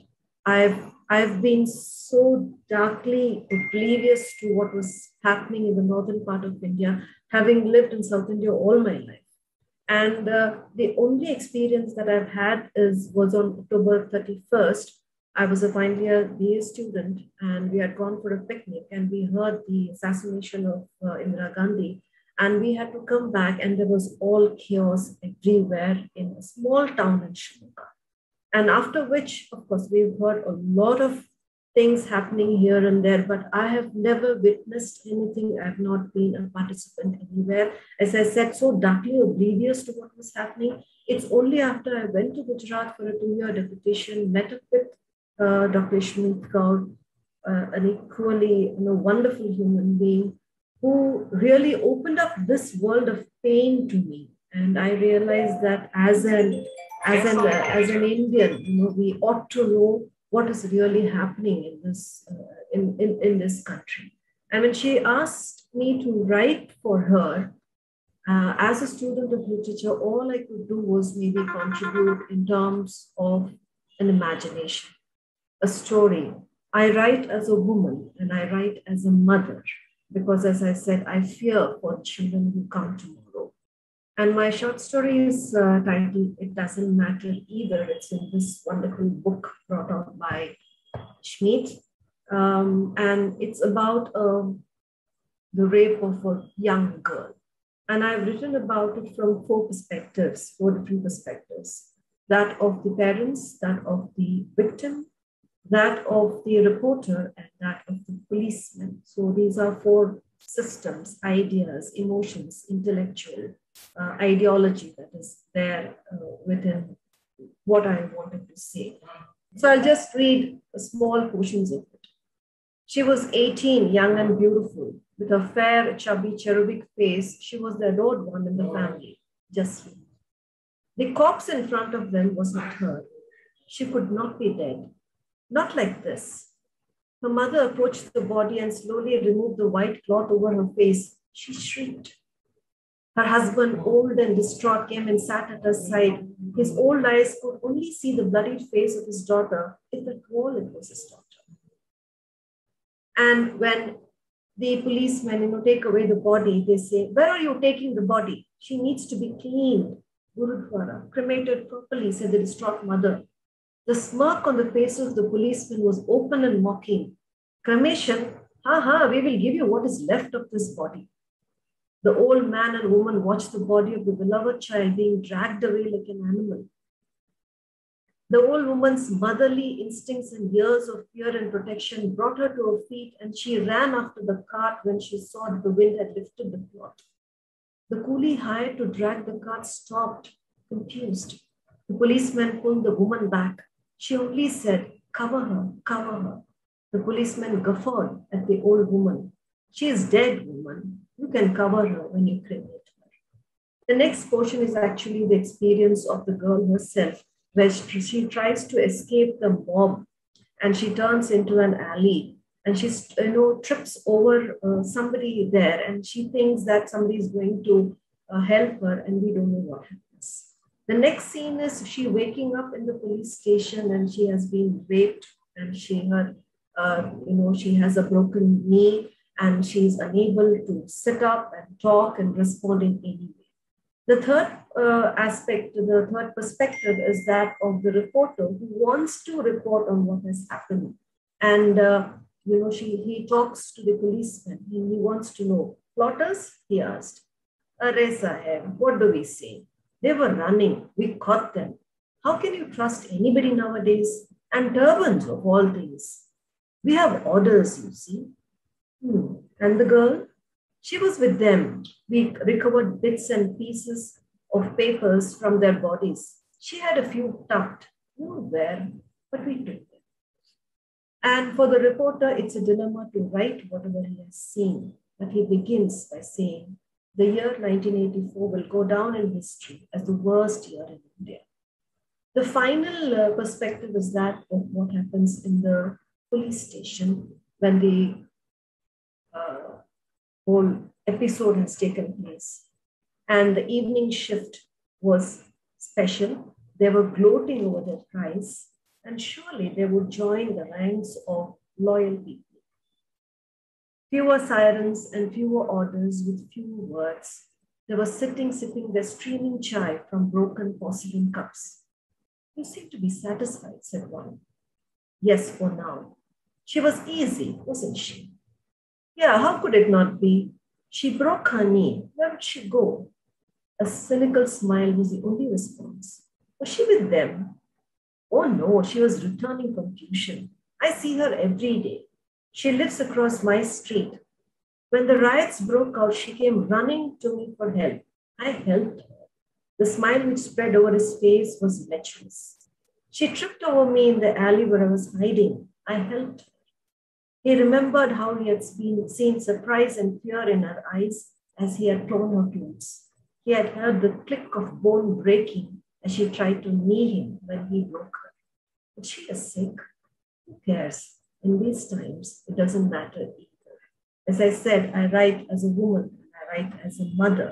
And this short story actually tries to talk about the failure of the system, the intellectual coma that all of us are in, even today in this country, where everybody is silent, quiet to whatever is taking place. There is not much murmur that is coming out. It happened then, it's happening now. Ishmeet, thank you so much. Thank you so much, ma'am. Actually, this story has been one of my favorite stories too. And as I said earlier that, we move beyond the scope of community itself or victimization of community, because it talks to us about how everybody is threatened, when there is a situation or an event of violence around all of us. So there have been mistaken identities as well. And as Saif was speaking, and also when Kanwaljit was talking about the narrative within the moving trains and people being killed here.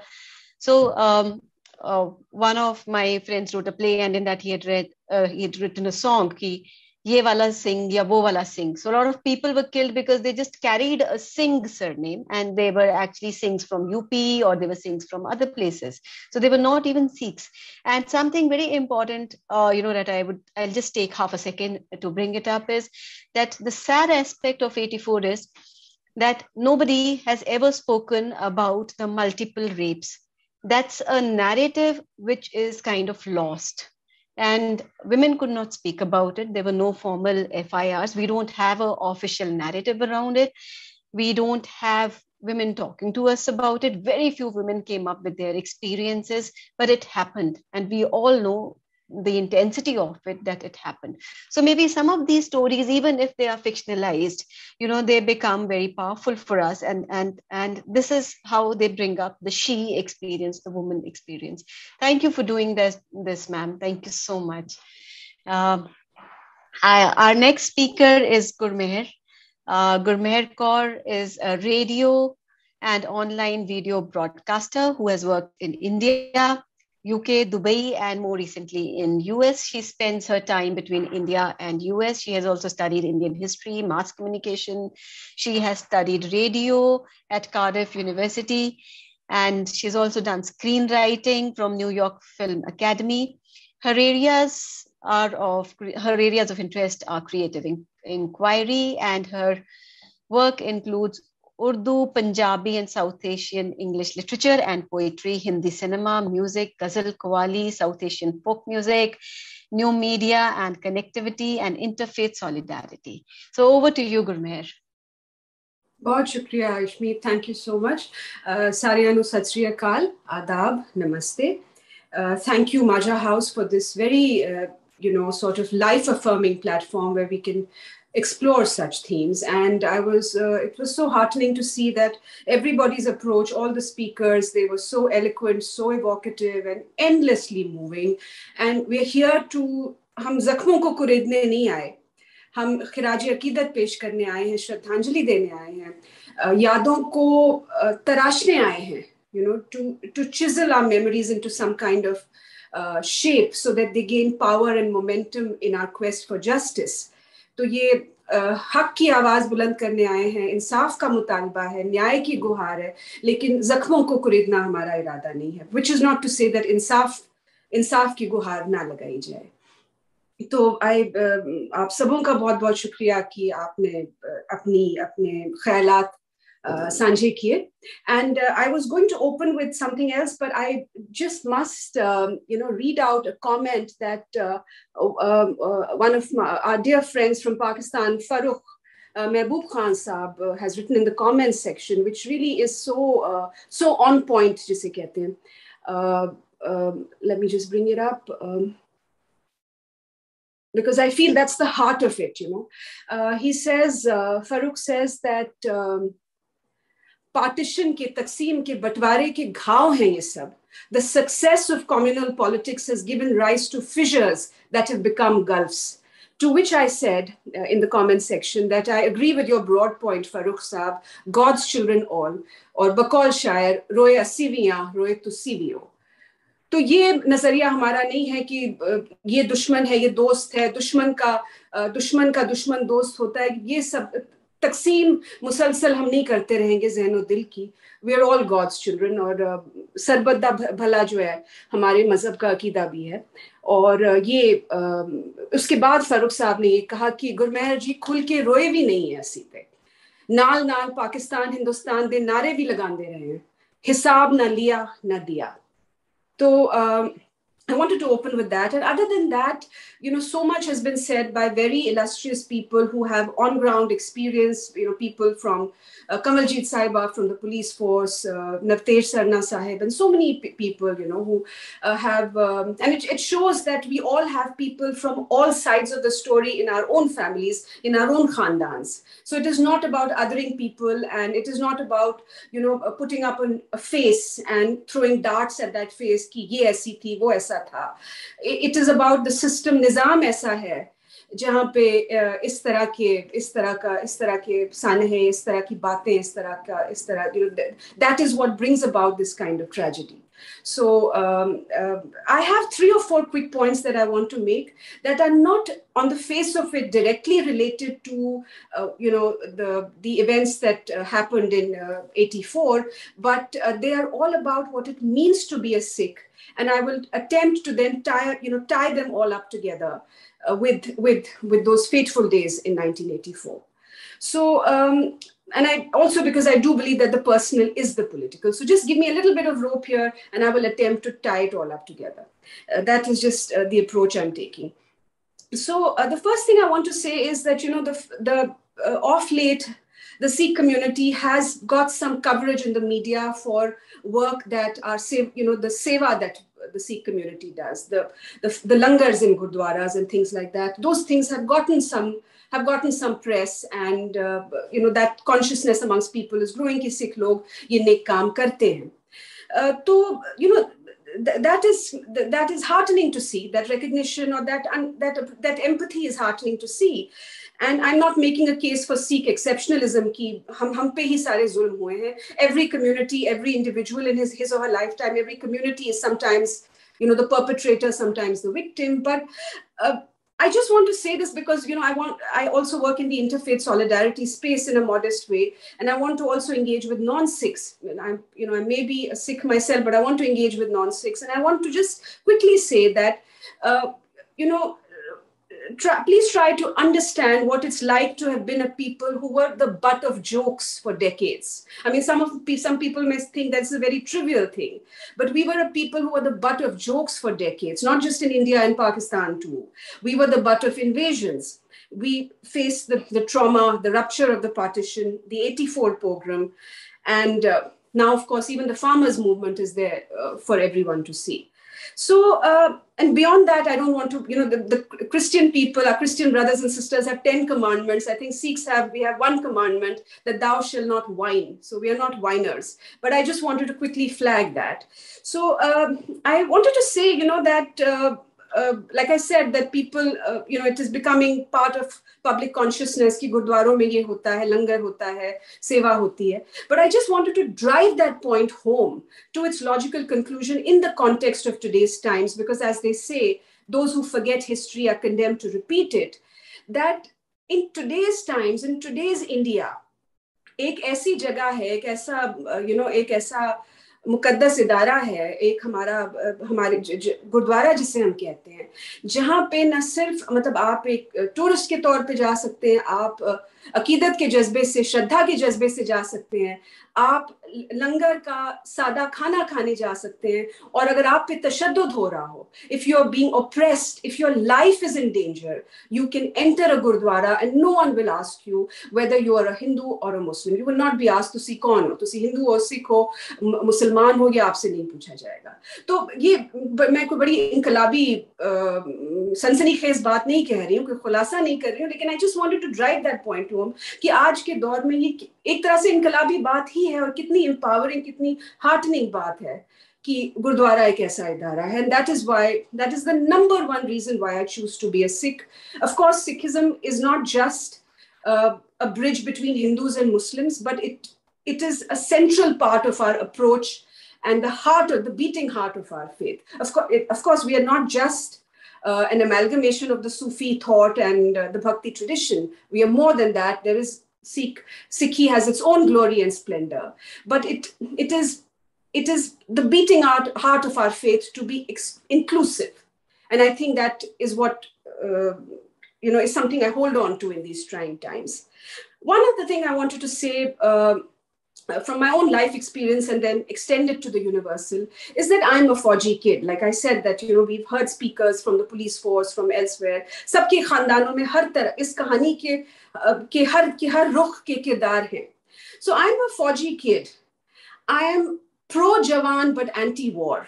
I'm pro the Pakistani Jawan, I'm pro the Indian Jawan, but I'm anti-war. I see no contradiction in that. I see no confusion in that. Because I believe that we need to critique the mechanisms that create war, that create communal strife, that create pogroms, that create all of these kinds of things. तो मेरी जो बचपन की यादें हैं वो यही हैं कि जब हम दिल्ली से पंजाब जाते थे तो पंजाब छुट्टियों में रिश्तेदारियां निभाने या तबादला होता था मेरे वालिद साहब का, किसी भी वजह से जाते थे।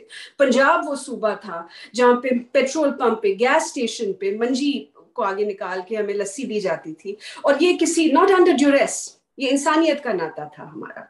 And this is what I is so heartening. And like I said, you know, I am pro the Jawan, but I am anti-war. And I see no contradiction in all of this, in this approach. And like I said, I don't want to throw darts at individuals. It's about the system, it's about the nizam, it's about the structure that perpetuates war. One other thing I want to say, and these are very simple day-to-day examples from our lives, but this is just to kind of make Sikhs more real. We are more than just Balle Balle and Karan Johar's Bollywood films. So one other thing I want to say is that, as a Delhi girl, because of the rupture that happened, that Punjab has witnessed over the centuries, and then most recently in 84, and then even later, there's the agricultural crisis, there's the drug problem, the alcoholism, there's the flight of the youth. We are now all over the world. I myself am a Delhi girl, born and raised there, but now speaking to you from the US. So, मेरे दोस्त अहबाब दिल्ली में हैं, चंडीगढ़ में हैं, लाहौर में हैं, Melbourne में हैं, टोरंटो में हैं, लेकिन इस सब में, इन सब जगहों में दोस्त अहबाब सहेलियां होने के बावजूद जो होशियारपुर का सरदार है या सिखनी है, जो तरन तारन का है, कहीं ना कहीं मुझे हमेशा ये लगा, although I'm a big city girl, कहीं ना कहीं मुझे हमेशा ये लगा कि एक खालिसपन, एक पंजाबियत उनमें थी और है, जो शायद हम चंडीगढ़ दिल्ली वालों में उतनी नहीं है जितनी वो छोटे शहर के पंजाबियों में और गांव में मिलती है। मतलब मैं दिल्ली की भी बात करती हूँ, मैं Delhi girl, like I said, मैं जीके और जोरबाग में हमेशा थोड़ा एलियनेटेड मैंने महसूस किया। प्रीतमपुरा और त्रिलोकपुरी, वहां पे भी सरदार बसते हैं, और वही सरदार थे जिनकी मैं वो मंजर कशी नहीं करना चाहती कि आप कुछ हुआ 84 में, मैं तो बहुत छोटी थी तब, लेकिन जो सुना देखा सबने सुना है, तो वो त्रिलोकपुरी की मैं बात कर रही हूँ, प्रीतमपुरा की मैं बात कर रही हूँ, जहां से मैकेनिक, मेहनत कश सरदार, सिखनियां जिनको घसीटा गया, और वो सब, मतलब बदमज़गी फैलाने की बात नहीं है, लेकिन बात ये है कि कौन क्या करता है, कौन हुक्मरान क्या करता है, कौन जियो स्ट्रेटेजिक जो रसाकशी है, एजेंसीज के, इदारों के काम, एजेंसीज के काम, कोई मुल्क आपके मुल्क में जियो स्ट्रेटेजिक डेप्थ चाहता है, and I always make a distinction between the state and the people, लेकिन पिसता कौन है, मरता कौन है। और इसका मैं आखिर में मैं अपनी बात को खत्म करने से पहले यही कहूंगी कि हाल ही में मुझसे कोई, मेरी एक दोस्त से बात हो रही थी, मेरे एक दोस्त हैं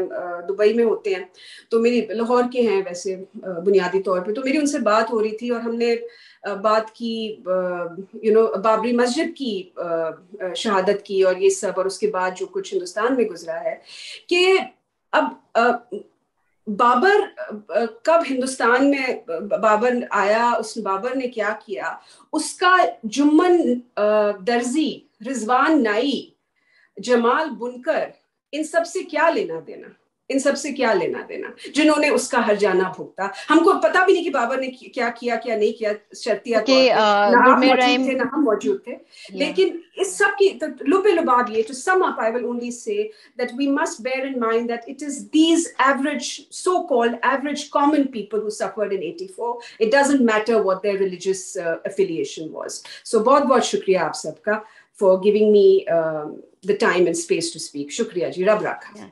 Yeah, thank you, Gurmehar. I think, there's no point in disagreeing that, yes, it is the common citizens, who tend to bear the brunt of all kinds of political violences that we tend to see around us. With this, and we are really running short of time, but we do have two very, very important people to speak to us at a conversation which we've been waiting for, between Ravi Singh and Ujjal Dosanjh. Let me quickly introduce them. Ujjal has written extensively on Canadian and Indian issues. His autobiography, Journey After Midnight, was published in Canada and India in 2016. It made it to the bestseller list in the British Columbia and Canada. He's a lifelong activist on equality and social justice, and as well as a vocal opponent of violence, sectarianism, and extremism in public life. Ravi Singh is an independent publisher and a co-founder of a very reputed publishing house, Speaking Tiger. The stage is all yours, Ravi and Ujjal, please. Thank you. Thank you very much, Mr. Dosanjh. You'll be patient, and also I think it's very early in the morning there. But what I wanted to do really was to talk about, because I know your book, which Ishmeet mentioned, Journey After Midnight, your memoir, where you have written about many things, but also about the events of '84 and how they played out in a sense in Canada, the Sikh diaspora there, but also what was happening before that, during that, after that. And in that sense, I think to look at the question of how is injustice and brutality, what can be a strong, sustainable, and for lack of a better word, moral response to violence and to brutality. How do you seek justice? According to you, what is the way to seek justice? And also to keep the memory alive, but in a way which doesn't perpetuate the same violence. So I just want to, just give a brief kind of the idea of the territory that I thought that we could traverse when we're talking. But before that, before we come to that, can I just start with a question? How alive is the issue there in Canada among the Sikhs there, and what is the continuing sense of justice, the search for justice? What is it like there? The issue in Canada, obviously, like the rest of the Western world and the diaspora. First of all, the events of 1984 or pre-84, I think that we sitting outside experienced them somewhat differently. We, of course, saw the bloodshed, we felt the pain, and there were reactions here, and there were issues that were developing in this country even before. There was a lot of hate in the newspapers back in 82, 83, before 1984. But in terms of the issue now, the fact is that there are generations that haven't been to India, some of them, but they still carry the hurt and the pain. I think that the distinguishing factor between what's happening on the ground in India and what's happening in places like Canada is that in India, despite the pain and despite the horrible suffering, there is room to heal, in the sense that you have communities living with each other. You don't compartmentalize. You just can't do that in a place like India. Whereas in Canada, you are an immigrant community, somewhat isolated from India, and therefore you live in your own heads sometimes, own head space, rather than living in a thriving larger Indian community. You become Sikhs and Hindus, Gujaratis and Punjabis rather than Indians. Whereas in India, I think there is still a lot of room just to be Indians, despite all the problems India has. So, and that is part of the reason why the issue isn't about justice for 1984 victims or for 1984 in Canada. The issue is more about a group of individuals who are sometimes second, third generation children. Some of them haven't even been to India, who are seeking justice through separation. For them, they want a separate state. They don't want to go live there, but they want a separate state for Sikhs in India. So it's a very different kind of, we've experienced things differently. We felt the pain, we felt the suffering, but it was somewhat long distance, and therefore it would remain in our heads for a long time because there's nothing to heal it. We don't live in India where there is a lot of battles taking place, a lot of healing at the same time taking place. Whereas 1984 wasn't an isolated incident, as you've all said. 2002. I mean, what happened recently in places like Delhi and JNU and other universities, and what's happening with the lynchings and all of that. So, in India, people recognize that this is a common struggle. Whereas here, for children, second, third generation children of the Sikhs, it remains a problem that they think it's only happened to them. And that creates a problem in terms of resolving the issues. Right. Going back now and staying with this idea of how it was seen differently, perceived differently. You've written also about, in the book about the night when news came of Indira Gandhi's assassination and what the reactions were. But also when you're saying that, here in India, there is a sense of it being a common struggle. Brutality, violence, injustice affects different communities. And even within the majority community, there are sections who suffer. But you're saying those who have no connection with India now, the younger generation, but also at that time, there was a fair amount of bigotry and hatred within, there were certain elements in the Sikh community there. And there was this climate of hatred. And you've written about them, death threats against you. There were, this presenter there whom I had met, Sushma, and how there was, she was, there was death threats, but also they said that they would kidnap her 10-year-old boy. So there was this climate of hate. And how much of that has gone away? Has it gone away? Is it the same? And is there even an acknowledgement anywhere that ye nafrat ka jo web hai, which Sarbjot was also talking about, Sarbjot, sorry. It's a larger universe of violence जो आप भी perpetuate करते हैं. How is there going to be healing? How are you going to move ahead when you don't recognize that violence is violence, hate is hate?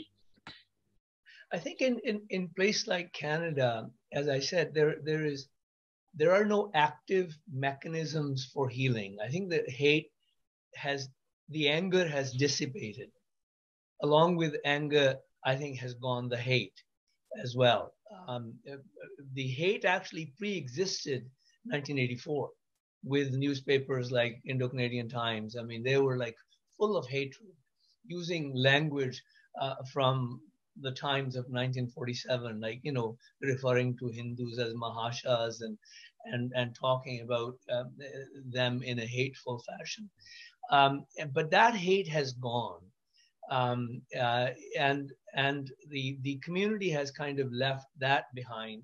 You don't see the anger. Anger has dissipated as well. I think it is sort of the status quo is peace, but nobody talks about 1984 anymore. And the relationship, at least at the larger level, within the diaspora, amongst Hindus and Sikhs, is quite convivial, quite sort of normalized. With large sections of the population actually never hated each other to begin with. There was a certain core group of people who were very angry, and they lashed out. And I think some of them have kind of become more peaceful. With time, they understand that, killing and hate isn't going to bring about any justice back in India or here. But there are no active healing mechanisms that can take place in Canada because, other than the threats the violence that was done to individuals like Sushma and others, the Air India tragedy. Other than those, nothing really happened here. It all happened in India. Therefore, the healing of the diaspora will happen, I think, if Indians and the diaspora looks back to India and see what's happening in India. In fact, a lot of the people who were activists in those days, I mean, look at what's happening in India today with the RSS and everything else, and realize that yes, Sikhs were picked on in 1984, but so is everyone else being picked on at different points in history. Therefore, it is a common problem, and only a common struggle would deal with it in the end. That is something that I think needs to be repeated, especially in these times, the worst of times. In some ways, I think in India, is that it's a common struggle, and communities need to fight this struggle together for each other, not only for themselves. I just wanted to talk to you about your reactions, how you dealt with it. You wouldn't want me to call them, but I think your courage at that time, before 84 happened, when you were being targeted because because you were seen as I said, you were called Ujjal Gandhi and you and your cousin. How was it like? Because championing non-violence and reason and good sense, or even just compassion at that time, or any time like that, which we're seeing in India now, how difficult is it? First of all, I mean, I grew up in India, grew up in a Sikh family. I kind of never looked at myself as a Sikh. I sort of always looked at myself as an Indian, and religion had really no place in my heart. But 1984 was the first time when I had to say to people publicly, I come from a Sikh family. The reaction that was happening in British Columbia, in North America, Europe, within the diaspora wasn't something that was good for us in the diaspora at the end, because we have roots in Canada. We've struggled in Canada like we have in other places. We've had, lack of franchise, lack of rights. Suddenly we were prospering as a community.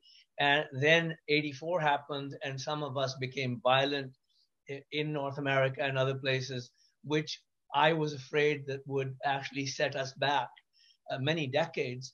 And that's why I spoke up. And of course, then I was a traitor to what I could never understand. But I think that phase has passed too. More and more people, come up and say, we were wrong, you were right. They come and talk to you privately. And we've grown up. I mean, we've become adults politically in that sense. And from my perspective, I think that that I was worried that non-violence is being forgotten, that violence had become the creed amongst the activists. And there is this, within Sikhism, there is this Josh. And I heard a preacher in those days, he says, we should have less Josh and more Hosh. And so they were losing the Hosh. And I was worried that if no one spoke up, that we would forever lose Hosh for a long time in British Columbia and in Canada. So that's why I spoke up, because I saw myself as a Canadian citizen, Indian by heritage, Punjabi by mother tongue. And if it mattered to anybody, I was born and raised in a Sikh family. Those were my values, and I came at these issues with those values in my head. Two questions I wanted to ask. One, of course, which you can take now or later, is I think it was interesting. A little louder. Sorry. A little louder. Can you hear me now? Yeah. Okay. Well, I thought, okay, now would you like to talk a little bit, because I think it has some relevance to your meetings with Indira Gandhi and the letter that she wrote to you, just to get a sense of, it was complicated. I mean, they got many things wrong, and it was brutal in many ways, but there was more to it. The failure. Well, I was, of course, I've been an activist, a lifelong activist on many issues, and the meeting came about because the Consul General in Vancouver found out that I was going to India, and they said, you should go meet Indira Gandhi. And I said, well, why would she meet me? He said, no, you should actually go tell her what's happening in North America. What was happening at that time, and I'm now talking about December of 1983 and January of 84, that's when I was in India. What was happening here for a couple of years before that was a lot of hate being spread by Punjabi newspapers, Punjabi radio stations, communal hate, trying to create tensions and hatred between Hindus and Sikhs in British Columbia, in Canada. And I was very worried. And I mean, so much so that I actually stopped subscribing to the newspapers that were doing that. I stopped listening to Punjabi radio because it was making me angry. And so I went and saw Mrs. Gandhi. In fact, I met Pindramwale as well, had a long debate with him. And after that, and Longowal, and then I went to see Mrs. Gandhi. And I basically told her that, this is an Indian issue. Obviously, I can't tell you what to do, but you should resolve it because it is impacting our lives in the diaspora in a negative way. And, she said to me, she said, well, there has to be a sense of finality to an agreement. And whenever we talk to them, there's no sense of finality. If we make a deal with ABC, then XYZ come up and say, well, that's not an acceptable deal. Anyway, that's where we left it. And I wrote that letter to her afterwards because, I had penned a piece for one of the English papers here saying my Punjab is bleeding because, there were raw feelings at that time. And I wrote her a note saying, I had asked you to resolve this issue peacefully, but you haven't. And now this is going to cause perhaps lasting difficulties for Punjab and for India and for the diaspora. This was after Operation Blue Star. After Operation Blue Star. Yeah. And she actually wrote to me and she said, well, you don't really understand what's going on, but those are both in the, the letters are in the book.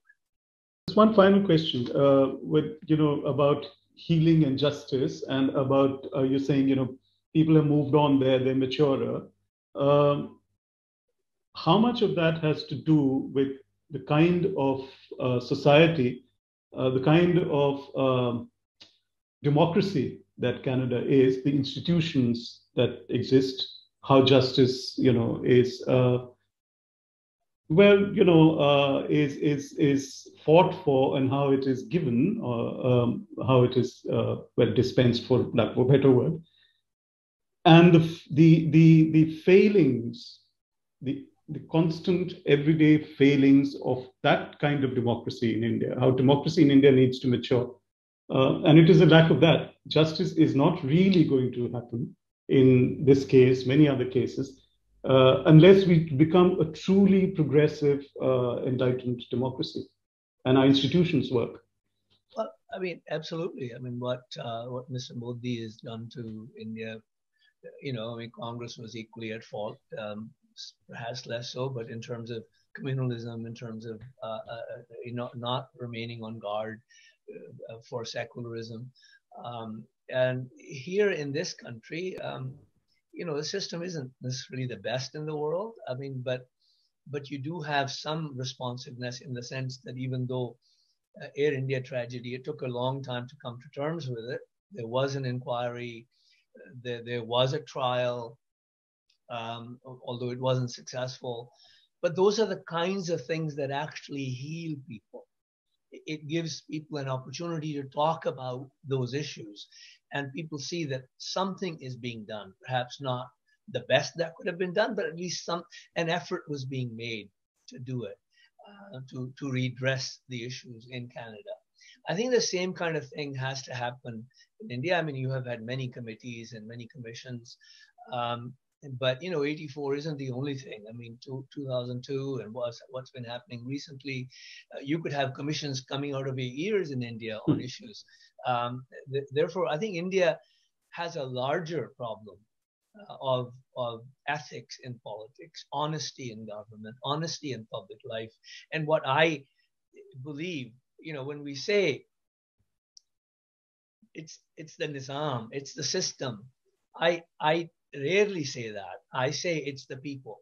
And, like in places like India, I have not heard, after perhaps Shastri and after Nehru and Gandhi, I've not heard political leaders talk about ethics, public values, and how we must conduct ourselves. Because if they did that, they would stand convicted in public opinion for what they are doing.